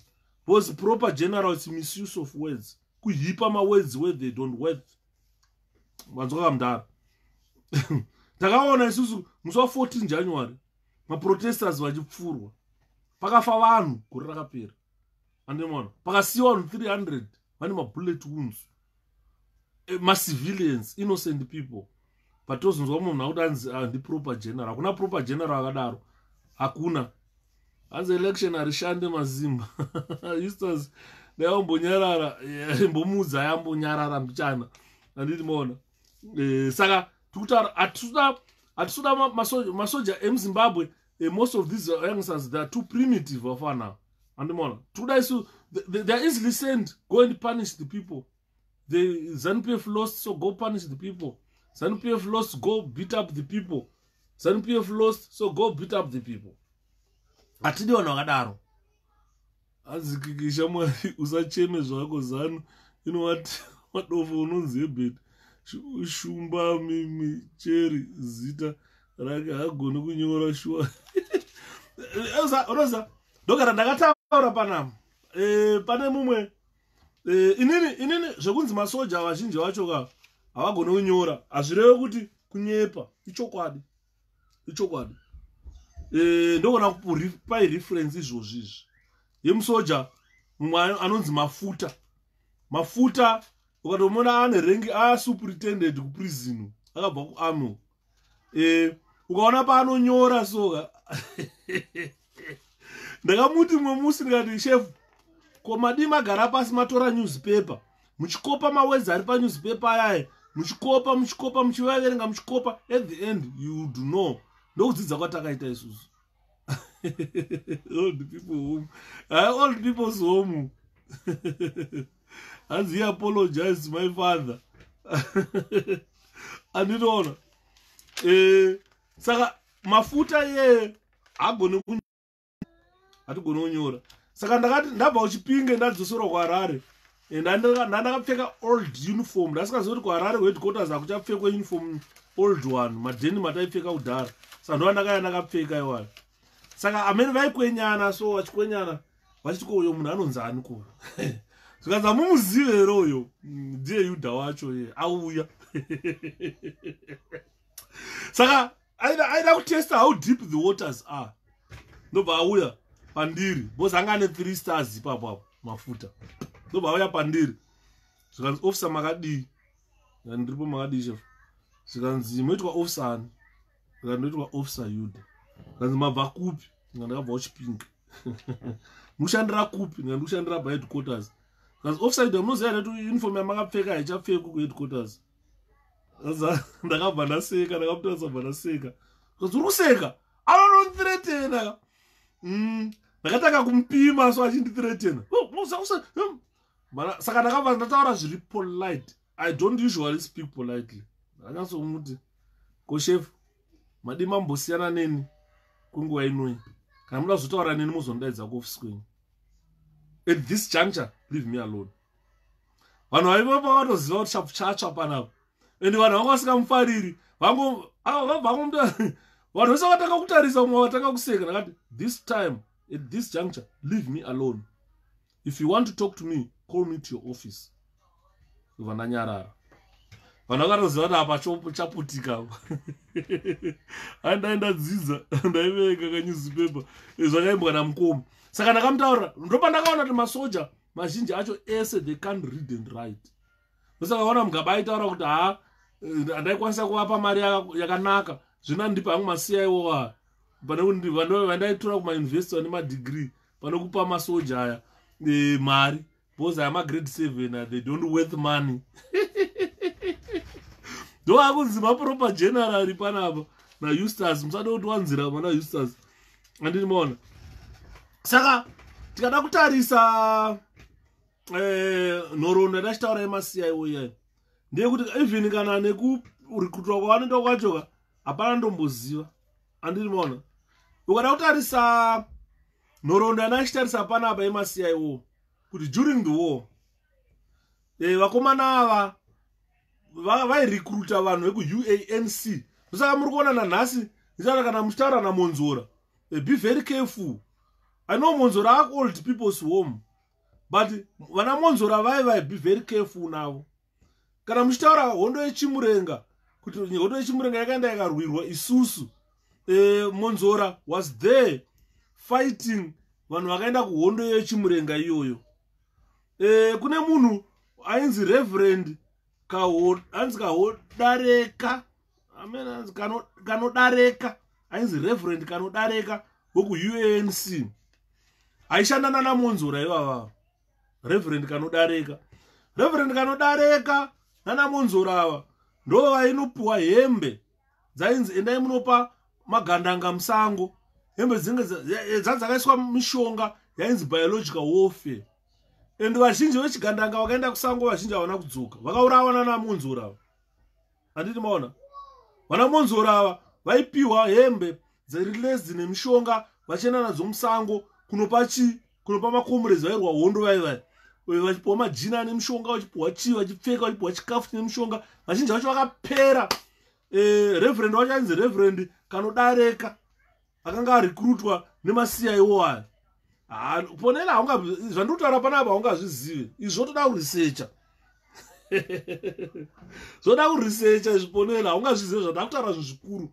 Tadzikisa gejo radzika izvino izvi. Takutaura zvana Reverend Kanodareka vaive ku-UANC. Ndo vaisupplya mapoisoned clothing kumagandanga magorira. Vazhinji vakafa musango vachipfeka mishonga. ANC miti akaita yainzi biological warfare, vakapera vazhinji musango. Ndo pati kwaiona Monzora ikoko. Andinoona. Saka ndichitaura kuti mutupu wake ndinyati. Mutupu wake ndinyati. Hanzi kunyepa napo hapo enda ponela ugoogle Reverend the Reverend Kanodareka. Google that name. Wobva wati UANC kumberi. Wochiona kuti basa raaita nana Monzora nderechi. I know you want to know that unless watotsvaga information. Handiti maona. Saka ladies and gentlemen, zvese izvozvo zvaitwa nguva dzehondo. And vanhu vacho vese vava Monzora akabva ikoko akaenda kuZoom. Akaenda kwaMudhara Dumbushena. Maparties andikutaura ese akaparara iwaya. UNC yacho akaparara futi. Andinoona. Auya kuMDC chaos yarora kukonzera tema ine weti. Anditi maona. Saka ndikutaura kuti guys, hanzi zimpengo iri. Saka tikutaura kuti guys, kana takakwanisa kuita 6 weeks sick data first, ngatore manosi ndikumudzidzisa ponela nhoroondo yehondo. Ndovanozviti wakaenda kuhondo kavazivi, tutomudzidzisa ipapapa. Ngatore manotsi kana azoya next time ozotaura chokwadi. Mazvinzwa? Ozotaura chokwadi. Handiti maona. Saka tiri kutaura kuti Zimbabwe chinoshamisa ndechekuti nyika yabhuroka, haisina mari. Mangudya chaiye ari kutaura kuti nyika haisina mari wakomana.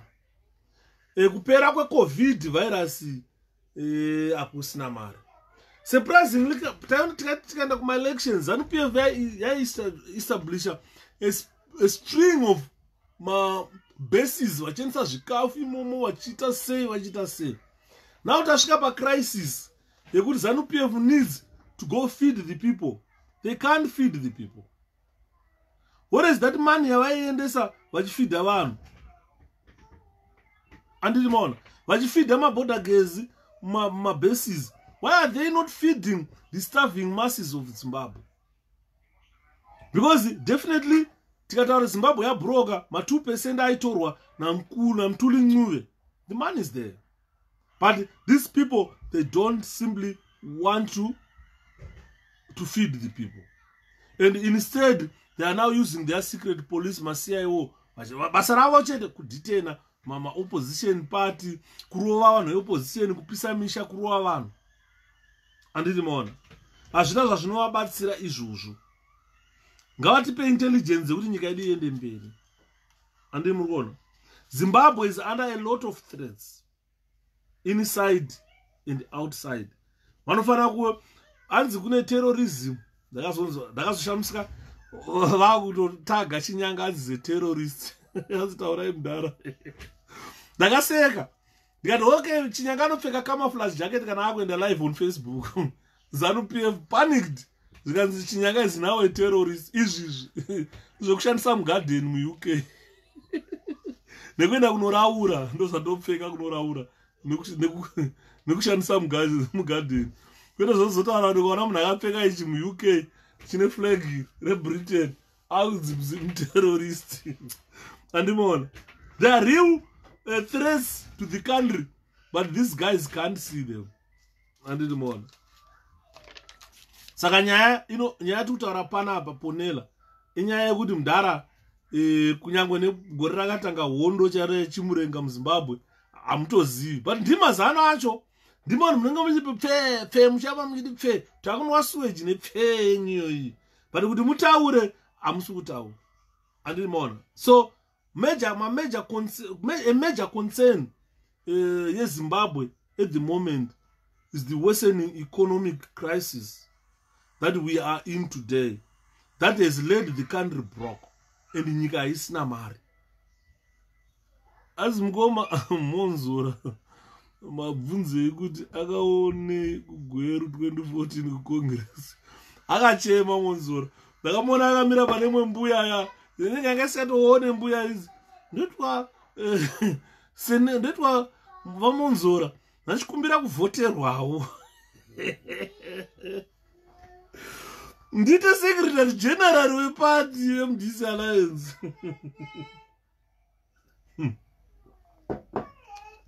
Tikamuti nema-double candidates akwa yaputseki. Pakaoma komana. Hai ponela, taumbobvunzawo. I want to bvunza. Eustace ngawe panapa. Ndine question 1 yandoda kunyatsobvunza vanhu veZANU-PF. Kuti Mugabe asata take over ZANU-PF kuna Mudhara Stole. Mugabe anga ane position yei kupati. Anga ari chii, anga ane position yei mupati. Mazana ari panapa vana havangazvizive izvozvo. Handiti mona. Havangazvizive izvozvo. Mr. Ponela. Mugabe anga ari chihanzi pfe ndeye kudzungaira chaiko chaiko. Because ndashamisika inini kuti Mugabe was treasure weZANU-PF, but vana Ponela havazvizivi kuti Mugabe akanga ari treasure weZANU-PF. Vana Ponela zvitsva kwavari takutowaudzisa isusu kuti uZANU treasure iveko ndi Mugabe asati take over kunani, asati take over kuna Mudhara Stole. Hanzi angari ayo anga siri secretary akari treasure. Secretary general hanzi akari treasure. Nobaiba mari. Akubona. Saka tiri kutaura panapa guys kuti let's be serious now. Tokutaura kuti ndambotaura a political grouping inonzi MDC Alliance yai inotungamirwa nani na President Nelson Chamisa. President Nelson Chamisa ukada kuona he was left languishing in this struggle alone na Mudhara Changirai. He never retreated and he will never retreat to 2014. So this is this decisive point where he is in his political career, that he is going to be the president of Zimbabwe. So Baponela, Mana Eustace, ZANU-PF mapfemese itozviziva izvozvo. As stop lying was SG was hunger treasure. Chakuudza Eustace wozondifona ndozokudza kuti Mugabe akata secretary general from there to there, there to there. Uzokupa correct history. Adinola. Saka tikatarisa isusu kuti ana Madam Kupe, old people's house kwekwe. Let's be very careful, ladies and gentlemen. Ndambotaura nyaya Nyati. Ndikati Nyati akatakura iye masoja akaenda nawo kunyadzonya akasvika akauraya vana vakanga vaenda kunotrainwa kuti vaite mauto vaiva vasunungure Zimbabwe. Nyati akatengesa, and Nyati, mweya waNyati tiri kuona nhasi kuti pataungana magamba eMDC, mweya waNyati kuda tisunungure nyika yeZimbabwe haadi. Wapfeka komichi, wapfeka Maikupe, mweya waNyati wapfeka Monzora. namudzuri vapfekwa nemweya wanyati wakaita kuti nyika hondo ite prolonged kuchibhombwa marefugees achiurayiwa because of money. And ukada kuona kuti this coupe now these 4 people I've spoken about vari old people's home magunguma, they've sold out the struggle to champagne for a champagne lifestyle. Kuenda vachinomwa tea kuPollard, vachinwa mascones, tine mascones kuPollard ane cheese, vachienda kumafamu kwana ED vachipopa champagne. No, they've sold out your struggle. Don't ever follow these people. My plea to the people of Zimbabwe today is don't follow this champagne lifestyle people. They've sold the struggle because they want to pop champagne. Vachimwa tea nemascones ane cheese, cheese scones. Vachienda kuprazi, vachiswera vachiraura vachifida hove. No lifestyle yavachichuza, abandoning you Zimbabweans. We are reeling in poverty, we are reeling in hunger, and we are reeling in this struggle alone. So President Nelson Chamisa is there everywhere where you are. He is with you. Please, please, don't follow old people's home. Because retirement kwavaru. Kazhinji kacho muUK kana unzi old people's home otoziva kuti bye pasi rinoita. Anditi maona. Saka don't follow the people who sold our struggle to ZANU-PF for a champagne lifestyle. We should be aware of them. These people, to be honest with you, they've been in the CIO payroll for quite some time. And I have got one promising guy, and he is going to source, to dig deep. And then Pandrozouya, nechikupai mafacts zviri factual zvoti munzu rakagara apa kana mudzuri akagara kana kupa akagara apa. Ndikatanga kuvataurira zvandiri kudhiga mozoona kuti vanozviramba here. Kana vazviramba zvinenge zvine evidence nemabhengi accounts ake ese nemasawo nemari dzakapinda mundichimuudza. Saka I'm digging deep into that. Kana ndakuya panapa nende mwana ndagara panapa ndakutanga kuti kupe ndakutopedza naye. Hanzi munzu rayo nemakore mangani. Kuhondo kwaenda vanhu vane 12 years nayo gari naye. Mutaurirei munhu uyu. Kuti kuhondo kwaenda vanhu vane 12 years vaenda kuhondo. Bvunzana Ponela matenezi akaenda kuhondo. Vamwe vafana kwandiri vakapuwa mari madisability alawo ndekuhondo. Vamwe vaenda vane 5 years chaidzo kuhondo. Hakusi kudhakwa tikutaura zvaiitika. 5 years chaivo vanhu vaenda kuhondo. Enda kunyadzonya munofukura makuva aya muite DNA. Muone vanhu vapaipa vakafa nemakore mangani. Tumoto wafa turi tusvava chaito.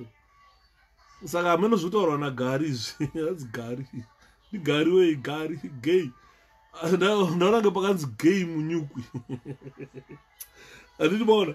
Kuhondo wakaenda different ages. Anditiona. Wakaenda different ages. Endi kuhondo ndikanimbokutaurira. Kana usina kuona hondo ndikudze gari. Kuti ukaona vaifambisa kana chikafu, vaifambisa tutsamba, vakanga vasiri vanhu vanga vakabata futi, vanga vasiri vanhu vakuru wewe. Vaiva vana vadiki chaivo. Kamwana kane 5 years kanotumwa netsamba unzi manya kwanhingi unopa tsamba iyi. Anditoona. Atakazwa modzo. Honestly, saka it's very unfortunate kuti munhu anzi munzu ranga ane makore mangani. Ane mangani izvozvi. Inini ndaende 9 years hondo ichipera. Ndikatokuudza kwatakatomboendesawo tsamba ndokona kutokuudza kwamutema sango. Ndire 7 years ndakatombotumwawo netsamba kwamutema sango. Yandasingamboziva kuti tsamba yabva kupi kuenda kunani. Munzana unosiya tsamba yepambapo. Anditoona. Saka zvekudzi anzi hondo akanga ane makore mangana hazvina basa zvezvi. Zvaiitika muhondo zvakawanda. Ma5 years aienda netsamba isaitumwa. Nanhasi ndokuudza zvaiitika. 1977 ndokuudza, 78 ndokuudza, 79 ndokuudza. Zvimwe zvacho ndokuudza kuti enda unobvunza kuNorton. Papa. Enda unobvunza kuNorton. Ndokuudza nyaya panapa. Yandakaona ichiitika kuNorton nguva dzehondo. Ndikakuudza ndobva ndakuti enda unobvunza. kwamutemasango kumaruzevhe kwamutemasango mhondoro enda unovabvunza zvane ndichikutaurira pano zvakaitika ndiripo zvandakaona nemaziso angu saka kore zvekuti hanzi monzoro ayo nemakore mangani zvemakore hazvina basa izvo zvenyu zvamaita muri kudzakutsaku kwenyuku vana gei hazvina basa nazvo isusu handimona. Saka nyaya yatiri kutaura panapa ndo nyaya yaitika kana akapuwa monzoro akanzi hembe nanopa comrade aingoendawo pacomrade vofa handimona. Bosi kada kuona kupenyati vananyata they've sold our struggle to pop a champagne bottle. And they've been on the payroll for CIO for quite some time. And I'm going to get reliable information about their payments. And what they are just sent to do is to wreak havoc in the MDC. Unfortunately, varikona takamira nemakumbo 4 ezve2 zvaramba. And these are Zimbabwe intelligence elements which have been working with the CIO for quite some time. And Saga, we all know that. And boss kwavari iwo vakaenda vachinofidha kuna ED vanongoita we've quarantined or we've contained Chamisa. Little known that they've strengthened Chamisa. And Saga, their involvement with ZANU-PF, it has got long-lasting repercussions if they really understand that. Zimbabweans, they've shown extreme lenience on these sellouts. Let me be stern on this one. Let me emphasize on this one. That as Zimbabweans, we really know these sellouts. We really know that they are on payroll. We see them popping champagne with killers. But these people, we have been lenient to them, lenient enough. These rebels had actually disrupted the functions of our party since 2000. Right. This reminds me of the Nare rebellion that you always see here Tendai Biti speaking about.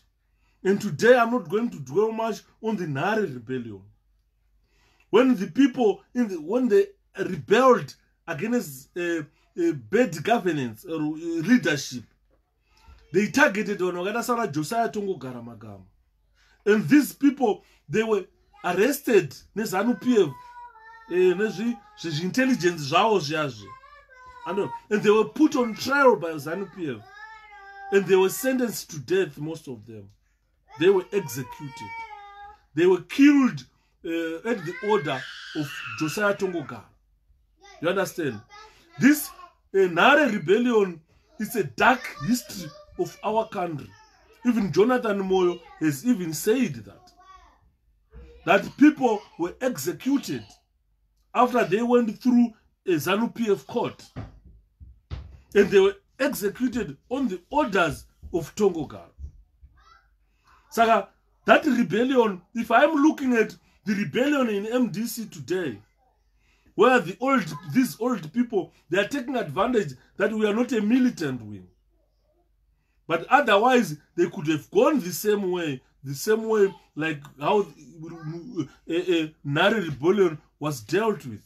Innocent people, they were killed there. And you understand?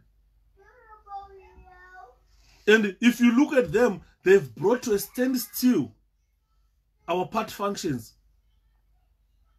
I wish coronavirus could rein them away. Coronavirus, manesi, professionals. Kujisara useless people. Madam Wataura Panabans, I wish. Don't wish death.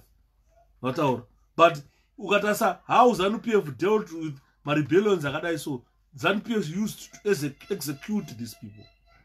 They were killed. ukada kuona vanhu vazhinji vakaurawa neZANU-PF, most of them vaingotongwa nechitribunal cheZANU-PF wotonzi death, wotoenda vonopfurwa wotourawa. A lot of people were executed neZANU-PF.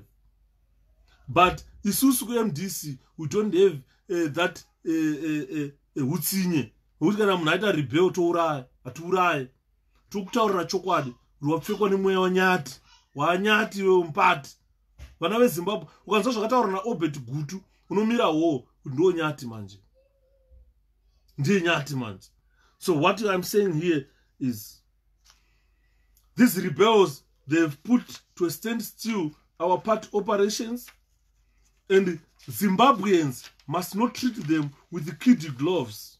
Don't kill them, don't beat them. But express your anger. Tell them that we are angry.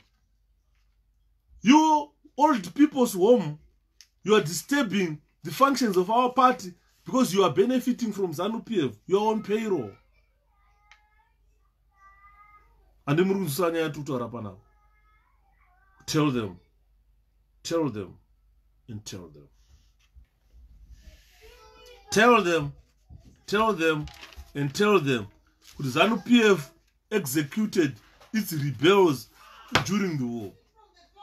But we are lenient enough with you guys because we're a democratic party that is led by a Christian.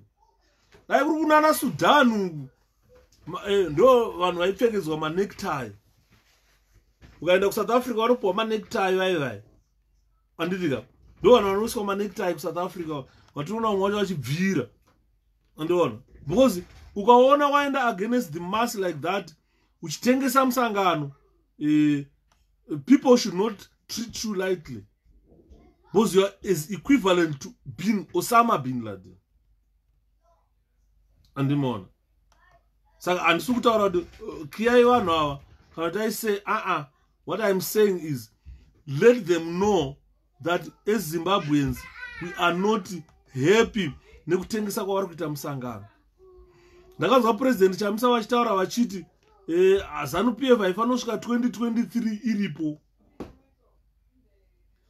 ZANU-PF haifanira kusvika 2023 iripo. Hanzi tsvagai mabasa. Basa paCovid inzwai mumu.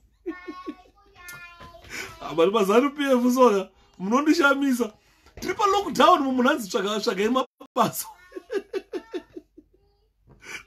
They don't even take life yevanhu seriously on ZANU-PF. Honestly. Zvakanzi naye munorakasha zvezvi. Vachipuwa tumari tokutenga data. Hapana chikurakasha kamazuva. Vanhu vari paCovid handsvagai mabasa.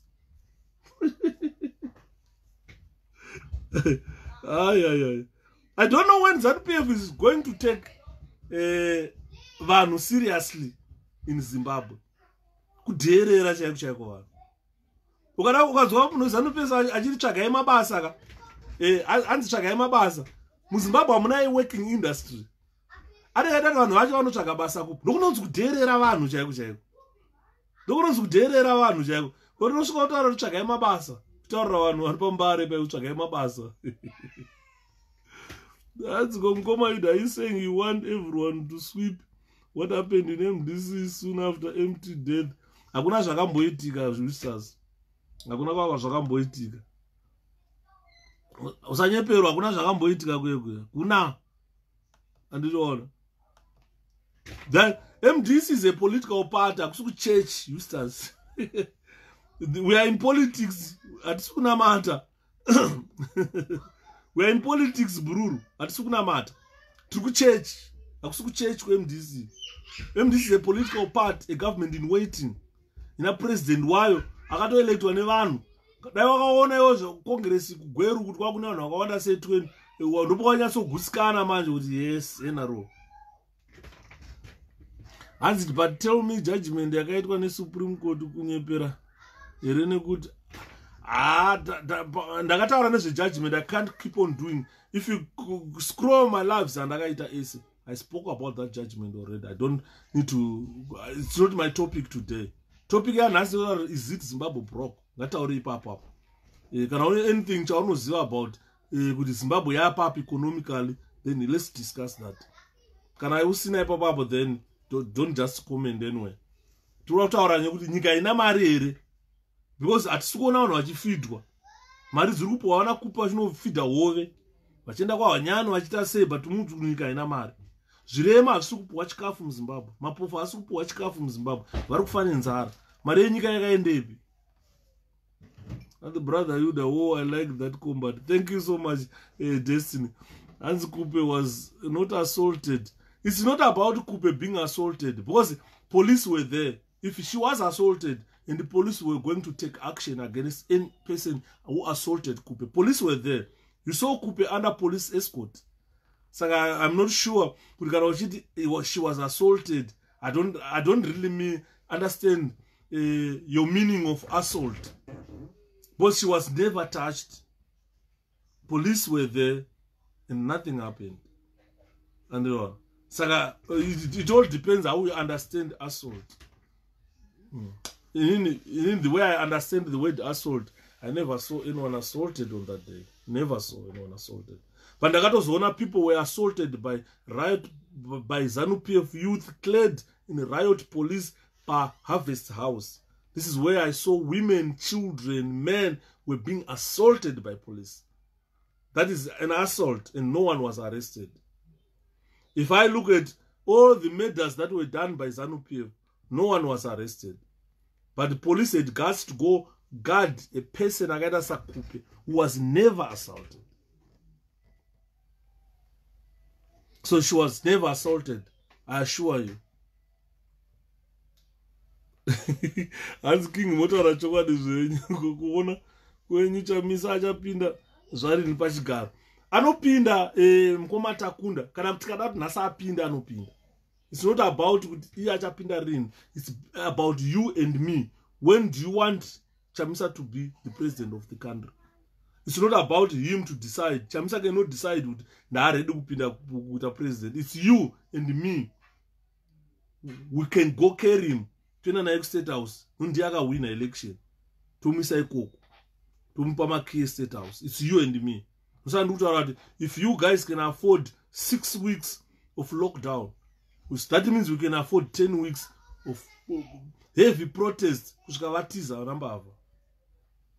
You understand? It's you and me to decide when we want Chamisa in the State House. It's not about Chamisa to decide on his own. It's you and me. Let's not decide. And the others. Wana Eustace. Wana Ponela. Ndono, vanofana kutoya kuzoto vari pa forefront kuti ZANU-PF yakondekana ibvai toda vachamisa vatore matombo. Saka we have to do it, you and me. Tatifana kuti panopera lockdown ZANU-PF inenge yatorowa pasi because already the country is broke. Haina mari. And ukada kuona my economy ana UK, US, my superpowers, they are struggling. They are struggling. Kwakuzoti ZANU-PF, kwakuzoti hurumende ZANU yanga yakadonha kudhara. Haisina chainacho kana. Ma factories dzakavhara, there's no food processing in that country. Panongosimudzwa lockdown inenge yaparara nyika. Anditi maona zvitaura nasinyoro ndo zvatiri kutaura. Chamisa tikada aende ku State House nhasi kana after lockdown ndisu vanhu. Zimbabweans, you decide what you want. Mugabe akaenda vanhu vachiita temu yakaisati yakwana chichi akaenda Mugabe. Bvunza Eustace mwana wakari panapo mudhara wako akaenda kupi. Kainda. Saka it's not about term, it's not about constitution, it's about Zimbabweans. Kwete zvokuti kuda kudziswa constitution yeMDC navanhu veZANU-PF. Constitution ZANU yavakateera kubva 1980 and ipi constitution yavakateera. And for your own information mazanu, constitution yeMDC it has to respect the constitution of a country. Monzora is bullying our members of parliament who have got right to association. And when their right to association is infringed, Monzora cannot force march them to go and join Kupe. He's committing a crime. That is why Poland is desperate to have him. They've tried everything. They've tried to destroy MDC, destroy. They've tried everything. Unfortunately, unfortunately, we decide what to do. We are the majority. And this is a democratic party. Animal. Democracy. They are trying to teach us, even in the Supreme Court has tried to teach us Constitution in Nika, while Supreme Court cannot uphold Constitution in Nika. Nika yakavhara kuti kuno COVID, there is an emergency, but you are handing down a COVID judgment. And what? Those know that ZANU-PF in a basa name. Saka Zimbabweans, what we need to do is come together and make sure President Nelson Chamisa, we take him to State House to run the country. We need a vision. Where will be Zimbabwe in 2020? Kwa hiyo vision 2020 yaitwa nana ZANU-PF trimo ngam 2020 amaka life kwa 2020 aishikera wanaponela madhara mchafane kurohwa muroad imi muchati kana muchifamba muroad mukana motikari yenyika mufane kurohwa nevanhu ichasvika nguva, mark my words, there's going to be time when you will not be able to walk muharare kana kumusha kuenda kunzwa kunzi nechinotimba ufane kurohwa nevanhu. You're putting my 2020 vision 2020 tasvika 2020 yacho tikumasiweji mvura dzamaiti promisa dze dzakachena nana mjuru adzipo. You understand? So be very careful, you guys. Be very careful. Azina ngoma takuna mataura chokwadi gig mandisimsana makadaro nokuteerera kusvika mapedza ndiri zvangu pamoza panapa. Thanks. That's the one I can't go over a Congress, but leaders instruct him to do so. Unconstitutional. Congress is always unconstitutional. Because term ya vachangira yakapera kudhara. Vanhu vari kuda vadzokera vaite ma youth chairman wana bvondo. Bvondo akutosvika kuma 40 years. Anoita youth chairman wepi? Kuzano ndokuna youth chairman ane 60 years. Achinzi youth. Ndosaka vachida kuona Chamisa kuti mwana mudiki. 2020 tasvika vaitaura jobs for all 2020. Tiri mu 2020 tinotarisa mabasa acho hamuna kana. Apa vatopwanya zvimastore zvakavakwa navanhu kuti vatengese. Handiti maona guys. Saka anyway, ndo nyaya iripo. Takutaura isusu regai ndichipedzisa nditi time yacho yafamba. That's 2 minutes to 11. Regai ndichipedza ndotaura kuti regai ndikutendei mese. Mauya pano kuti kurukure nezvekubhuroka kwakaita nyika yeZimbabwe. Zimbabwe yaora ndo chokwadi ichocho. ZANU yaora. Pepadaimba riti ZANU yaora baba yaora baba yaora. ZANU-PF yaora. Nyika yeZimbabwe yaora. Former bread basket of the country yaora. And also you are now disrespecting MT now saying his term was over. Yeah, it expired. Eustace yaka expired last year. It's not disrespect. Even yanga aripo akatoenda futi ku elective congress. His term expired. Say 2014. It's just 5 years. Unopiwa Eustace ukavoterwa. So you save for 5 years. Panokupera 5 years. Term inobva expire. You go for another congress. Saka term yaka expire wa Eustace. Pabate ipapo. Andika atope kutenda kuna mai guru ndatenda ndatenda hanzi banda put up. No, most of Zimbabweans, they believe or they want, if it's possible, let's go for an armed struggle. But the problem with an armed struggle is Zimbabwe haisina chainacho. If we say let's go fight them with arms, apana tinongobora ma buildings zvatopera. And masoja eZimbabwe is just one day vato surrender. You understand? Because vanenge vane nzara vanomhanya sei musango macho. They have nothing to eat. Haungadye nyere, haungadye pfuti. They've got no salaries. Handiti maona. Saka ndo nyaya iripo yekuti guys, hanzi in less than 5 months Chamisa garnered over 2 million votes, which is excellent. Ndopaona kuti ava ndo vakuru ava. Ndo vakuru, ndo varidzi vekutonga. Hanzi kupiko, that's not that what Supreme Court said. Sorry. Ameno Supreme Court yauri kutaura Eustace. Supreme Court of Zimbabwe is not constitutional. It doesn't follow the constitution of the country. andiona saka iyoyo Supreme Court yacho is unconstitutional.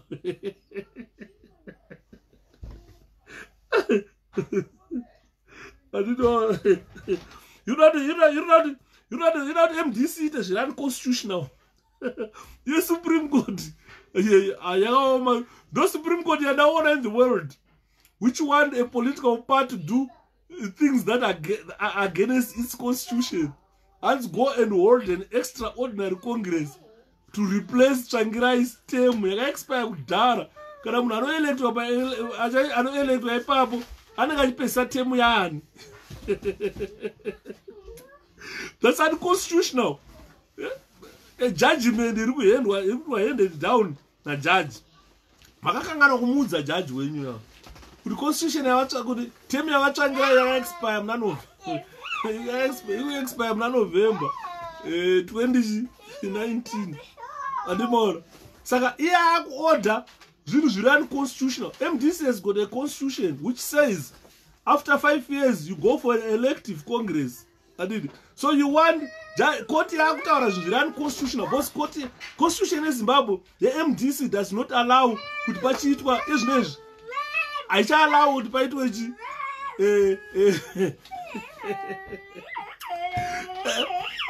extraordinary Congress haichaiti because term yavatsvangirai yakaexpire kudhara. As you are really hate Nelson. Which Nelson now? Mandela. The law is law. Hakuna law yakaora kudaro Eustace. Law should be aligned by the constitution. Kuti law kana iri law ngai ive aligned ne constitution yeZimbabwe. Andimona. Constitution MDC must align ne constitution yeZimbabwe. Constitution MDC utaura kuti after 5 years kunoitwa elective Congress akuitwe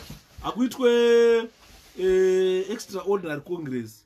Kana usina constitution yeZimbabwe MDC itsvage. And so why didn't you go to Congress? Yakaitwa one. Congress yakaitwa.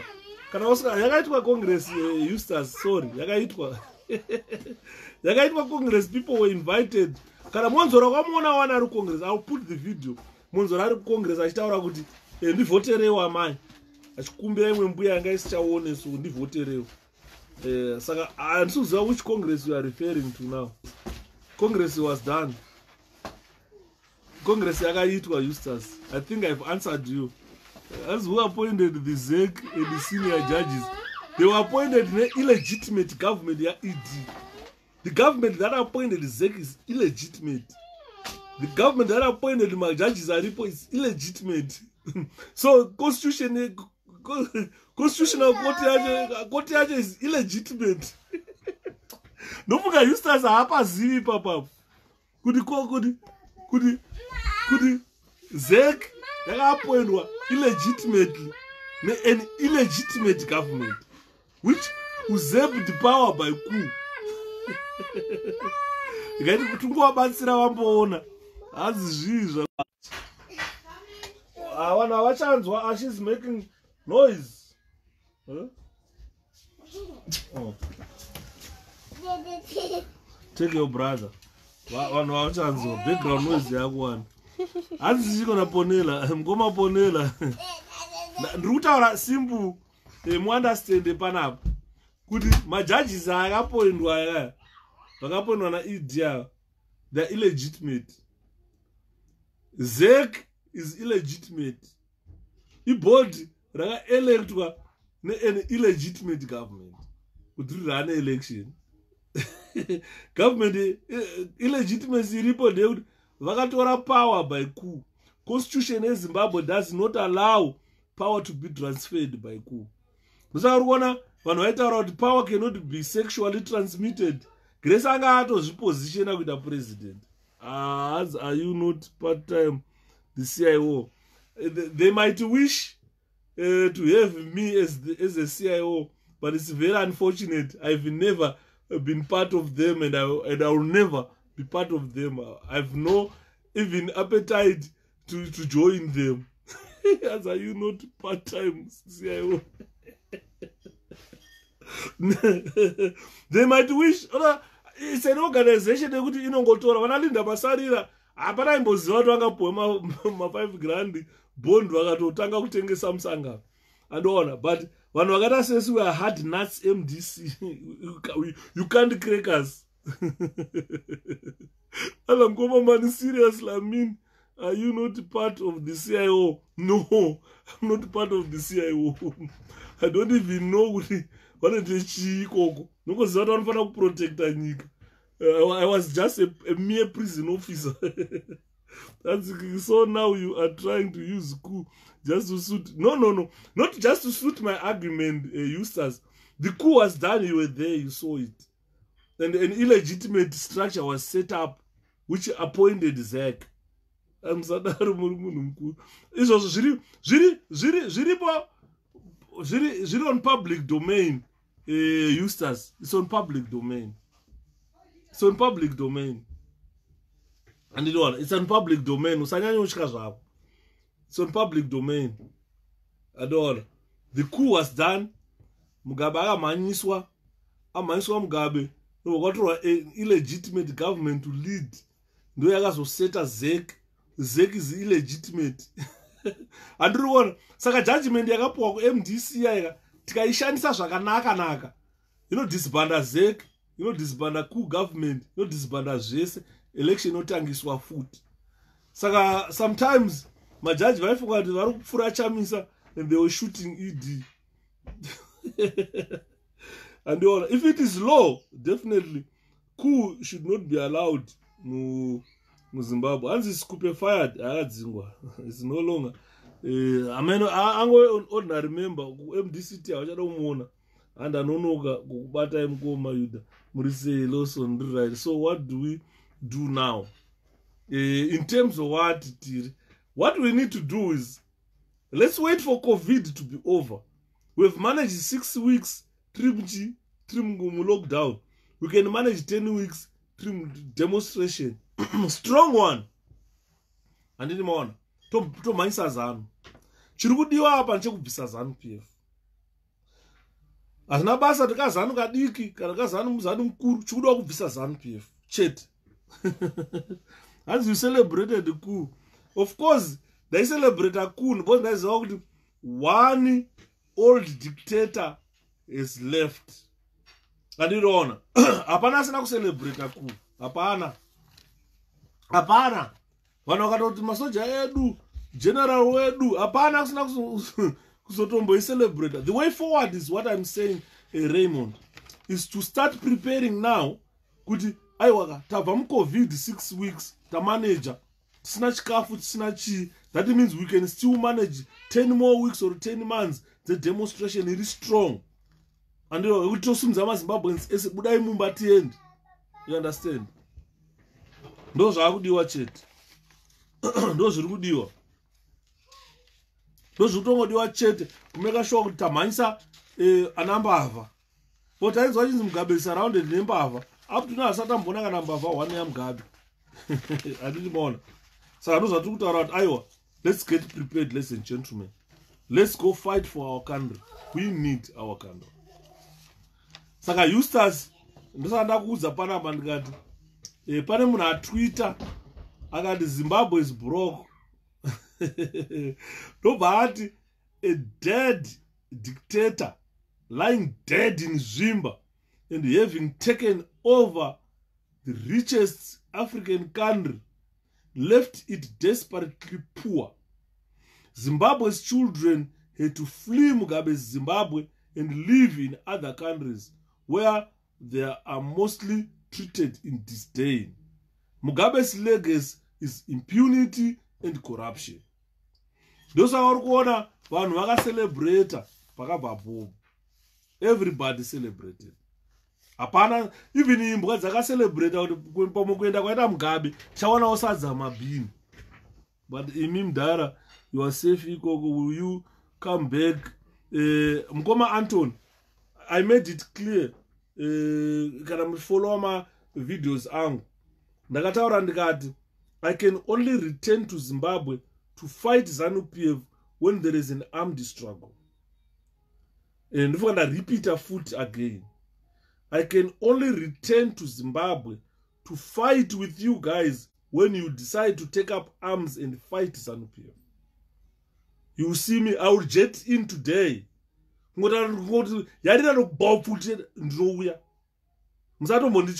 be there. To fight with you. Because right now, Zimbabwe right now. Zimbabwe, when my colleague was abducted, state machinery with firearms. You understand what I mean? And chokwadi chiripo ED have pasina ropa radeuka sanyeperani way forward after COVID. My demonstration are serious. We futi ngadzivepo. We must have a plan B and C. Those rutaurwa nevanhu vese zvavari kuda. Ndosaka ndiri kutaurira bhururu wangu kuti inini I can only return to Zimbabwe when there is an armed struggle where I will come and fight. And I know nechida kutopindamo chero kana kukanzi mvura handei kana mukati mhepo handei. And I can only return to Zimbabwe when there is an armed struggle. And I am willing to fight. I always tell people, I don't hide on that. Because ndikadzoka nhasi kunouya matenga, kunouya mazimotikari unembwa nepfuti nechi kuzondi abductor, of which ndiro abductwa noenda kunosuffer the way I suffered. And ndakasafa ndichitochwa ndichirohwa. Saka ndikadzoka to that same experience handina zvandinenge ndaita. Even my British kachaiva vakandipa asylum in this country vanotaura you're stupid, die because you're silly. You went back to die, so die.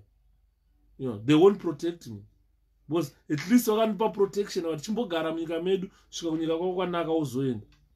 Ndobva kuno kunoenda chiti ndoenda chiti chii kwanaka here. I always warn Zimbabweans who got refuge, who return to Zimbabwe, kwanaka here wakumana. I can only come back home when people are fighting. When you've got firearms, you're fighting back. I need to fight back. I don't want to die. I need to fight back. I need to die fighting. We don't want you in Zimbabwe with that attitude. Right. But I can only return home to fight back. Not to be abducted and killed. Nasi turukuchema wezita idzamara. Turukuchema wezitondera indira. Turukuchema vambwanda.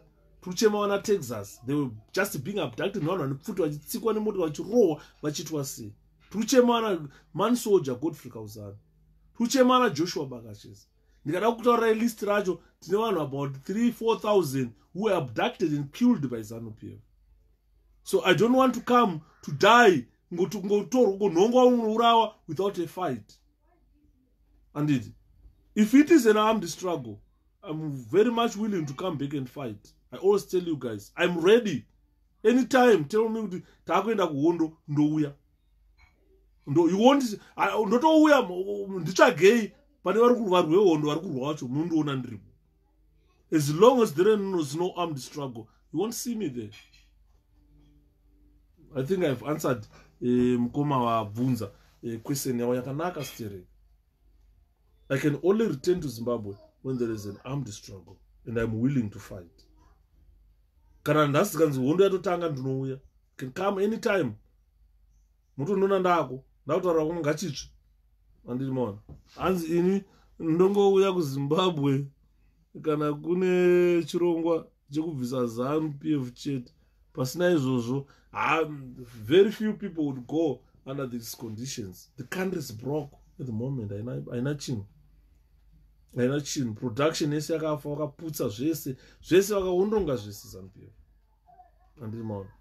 Hanzi vanhu vari kufa iwe neZANU, Eustace. Vanhu vari kuurawa neZANU-PF, that's true. ZANU-PF has been killing people. We've got thousands and thousands of people who were murdered by ZANU-PF. And we're all crying for fallen heroes as future leader. I know how we will make their souls rest in peace. We will do the right thing, but not to war or fighting one another.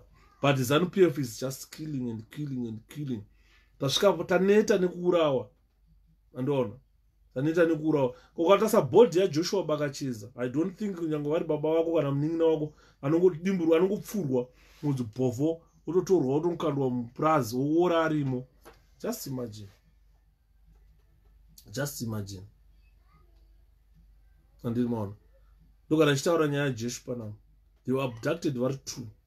Vaenda kunotora mukadzi waTonde kumubvisa kumabvuku vachinomisa kusafe house. Then they were abducted neCIO yatachitaura nezvayo. Then they were shot. Joshua bakacheza bara rakapinda nepanapa rikabuda nekuku. Chigubhu bara rakapinda nepapo rikabuda nepapo rikanopinda mapapu. Saka masiya wakafara pamwe vanhu avafa vese. Ndobva vatora chigubhu nebhodhi yake nebhodhi yaJoshua wakanda musango. Ndobva vaenda kudaro. Hanzi, what is the next topic to follow? You can suggest, my brother. Pane topic yakumbirwa hanzi yandakataura last time. Someone akumbira akati tikudawo mudzokere nyaya yechipoko yekuchipinge. Ndikati alright, ndichauya nozoitaura. Nhasi ndichida iyoyi because tikutaura nyaya dzinorwadza. Dzekutaura chigubhu bara rakapinda nepapa rikabuda nepapa rikanopinda mapapu apfurwa nemasiyawo. Joshua bakacheza bara rakapinda nepapa rikabuda nepapa akafa. The 2 were thrown in the bush kuBeatrice. Vakandwa mubush kuBeatrice. Chigubhu akazobepura. Abepura vakanga vamubvisa hembe akakambaira kunosvika paroad. Asvika paroad akaona pane youth yeZANU-PF yakanga iripo yakawanda. Saka youth yeZANU haina kuziva kuti chigubhu akanga apfurwa nemasiyawo. Saka zvavakaita ndezvekuti vakabva vati munhu apa mudarwa nemota wanda boss anga akazara ropa. Then they to stop to try help him. Akagona kuvapa phone number chete kuti phone iPhone number. Phone ichifonwa boss satatoziva kuti vakomana vaabduct. Tatakatoungana toita sei. Phone ichifonwa munhu akafona akataura akati tine munhu anonzi chigubhu ari panapa. Ati tifone paphone number idzi. Katafona paphone number idzi mwe munditore ndakuvara.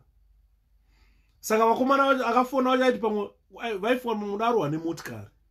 Because anga ari paside peroad kuBeatrice. Saka takatanga kutarisana kuti anoenda kunotora ndiani. And we knew the guys were abducted. Saka luckily pakazoita mudhara wedu akazovolontia akati nega indiende anga ari muvheti. Ndiye akazoenda akadriver kuti anga ari kupfuura kuenda kuBeatrice.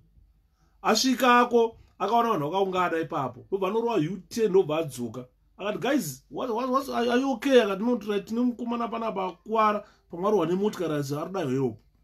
Then anobva ati put him in my car. Ndobva aiswa mumotikari chigubhu ndokuenda kwaakaita kuchipatara. Aenda kuchipatara chigubhu. It was between him and God, because the bullet had lodged in his lungs. Bara rakabuda from skull pinda pasa apa pinda kunoenda kumapapu. Takaenda tikaona chigubhu ndakachema. We prayed kuti chigubhu ararame. Madoctors akatiudza kuti we've scanned him and a bullet in his lungs. So we want to remove the bullet. His chances of survival are between him and God. Takanamata tikachema. Luckily, mana chiremba wakamuoperate bara ndobva vari bvisa. Handimuzwa nyaya tutaura. Akasikagona kutaura chigubhu. Akasikagona kutaura.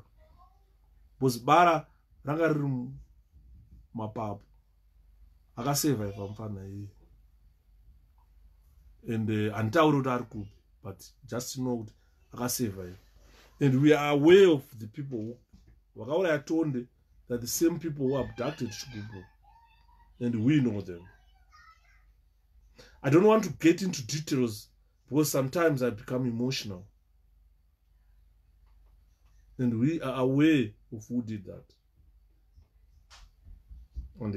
So it's just our time that tungomirira rikakwana. Saka ndikutaura kuti I can't go to Zimbabwe to get abducted and killed. If it means fighting, people are fighting. Yes, I'll come back home and fight. I need my country. I love my country. I love a free country where Zimbabweans do not live in fear of government, mafia, You understand? All right, guys. Thanks so much for today. Thank you. Bye-bye.